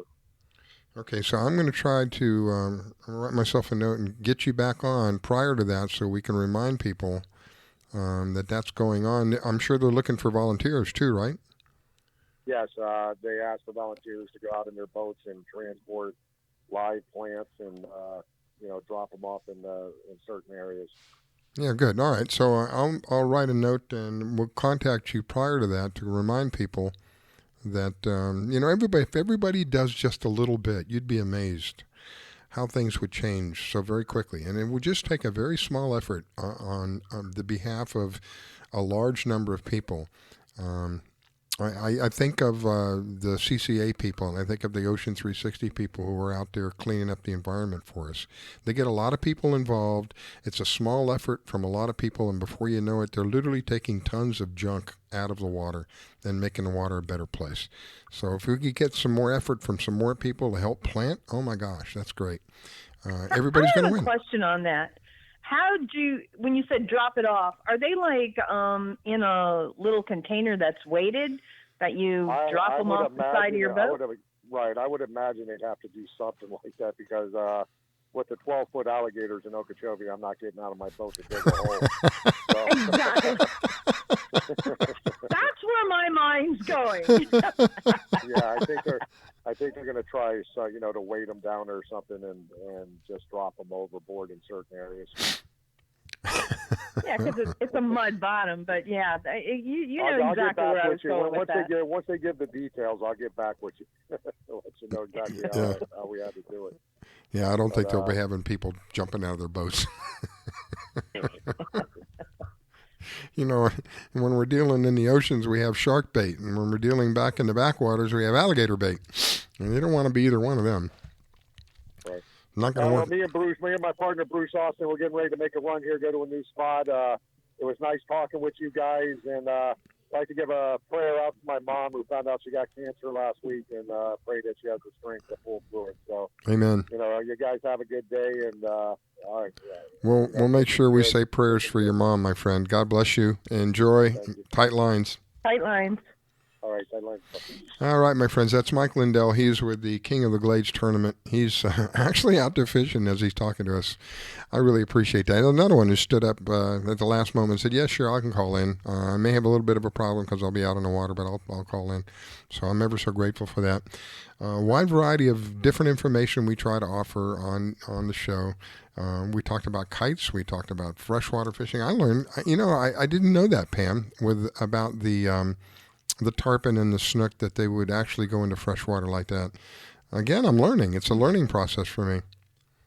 We have a couple of, let's call them overspills. Probably, I know 10 of them in the Bay Area where freshwater comes into the bay.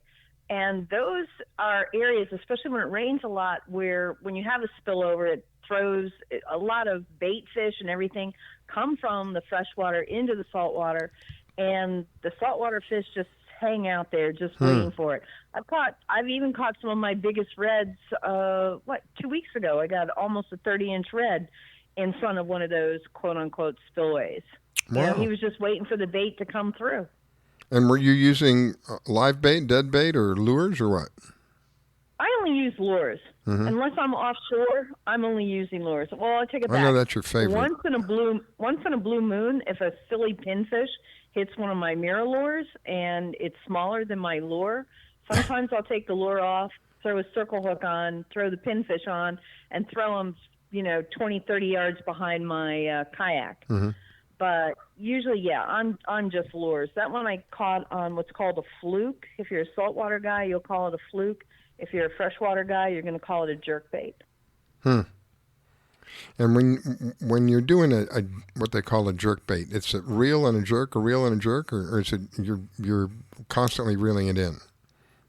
It's a soft bait, okay, and it has a forked tail at the end. And it's kind of a light bait, and I put it on an owner's twist lock hook. And what I like to do is throw it out, give it a little jerk, and it'll go from side to side. I like to let it hit the bottom and pop it back up again. So it looks like an injured fish that's trying to, make it back up and make it. And it'll have erratic moves, which even if fish isn't hungry, sometimes it'll tick off a fish enough to just strike at it. Now, I have witnessed that as a young child. I was probably 12, 13, 14 years old. One of my favorite places to go fishing was in Naples. I don't know if it's still there, but they had a beautiful pier there that we would go fishing at. These guys at night would go out there with a bamboo rod and a small, maybe 5 or 6 feet of line, 7 feet of line, with nothing more than a piece of aluminum and a hook on the end of it. And they would swish this thing back and forth in a figure eight over and for, 15, 20 minutes at a time. And what would end up happening is they would literally upset the snook. The snook they weren't hungry, but they would get mad at this thing going back and forth, back and forth, back and forth, that he would come out and lash out at it and bite it. And I never could understand it until I got older. What they were doing is they were literally agitating the fish to the point where, like a parent has had enough of his kid, wants to smack him one.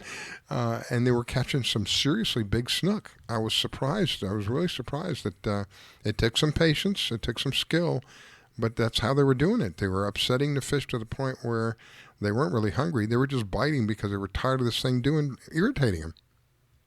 Yeah. Peacock bass are like that. That's probably one of the, except for maybe the snakeheads he was talking about, peacock bass are some of the hardest hitting fish.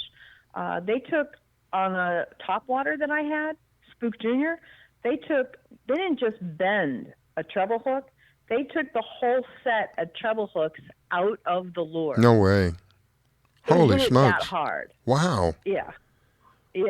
Wow. Because I was fishing with one of my buddies, and he saw it hit the same time I did. He goes, "Oh my God, you got him!" And I went, and the lure just popped back up to the surface. I go, "How did I miss it?" And I brought it in, and the set of treble hooks on the back were gone. My goodness. I go, well, that's how I missed it. That had to really hit that thing really hard, like a concrete wall. Wow. Those are really fun sports fish. You know, now when it comes to the snakeheads, I'm going to tell everybody, if you catch a snakehead, I don't think they're good eating, not that I know of, but please kill it. It is an invasive fish, and it's a super aggressive eating fish. So if you catch a snakehead, please kill it. Good to know. Yeah, you can put it back in the water after it's dead. It'll be food for everybody else. Feed the rest of the fish. Please kill that fish. Yeah, kill that fish. Where did they come? They're not native, right? Somebody had to let one go or something. Florida State brought in the peacock bass, I believe from South America back in the 80s. But they brought in a version that doesn't grow gigantic like you see in the Amazon. Okay? But the snakeheads are from aquariums. People's aquariums where, just like the all the snakes that got loose of pythons that are loose in the Everglades. Those are basically people's pet snakes that either with that one Hurricane Andrew got, their cages got destroyed or people got tired of them and just let them go. Well, we are completely, see how having fun, we're completely out of time. Pam, thank you so much for taking time to share with me. And listeners, thank you for taking time to listen in. We'll be back in a week. God bless. Enjoy your week. So long, Miss Pam. Bye-bye, hon.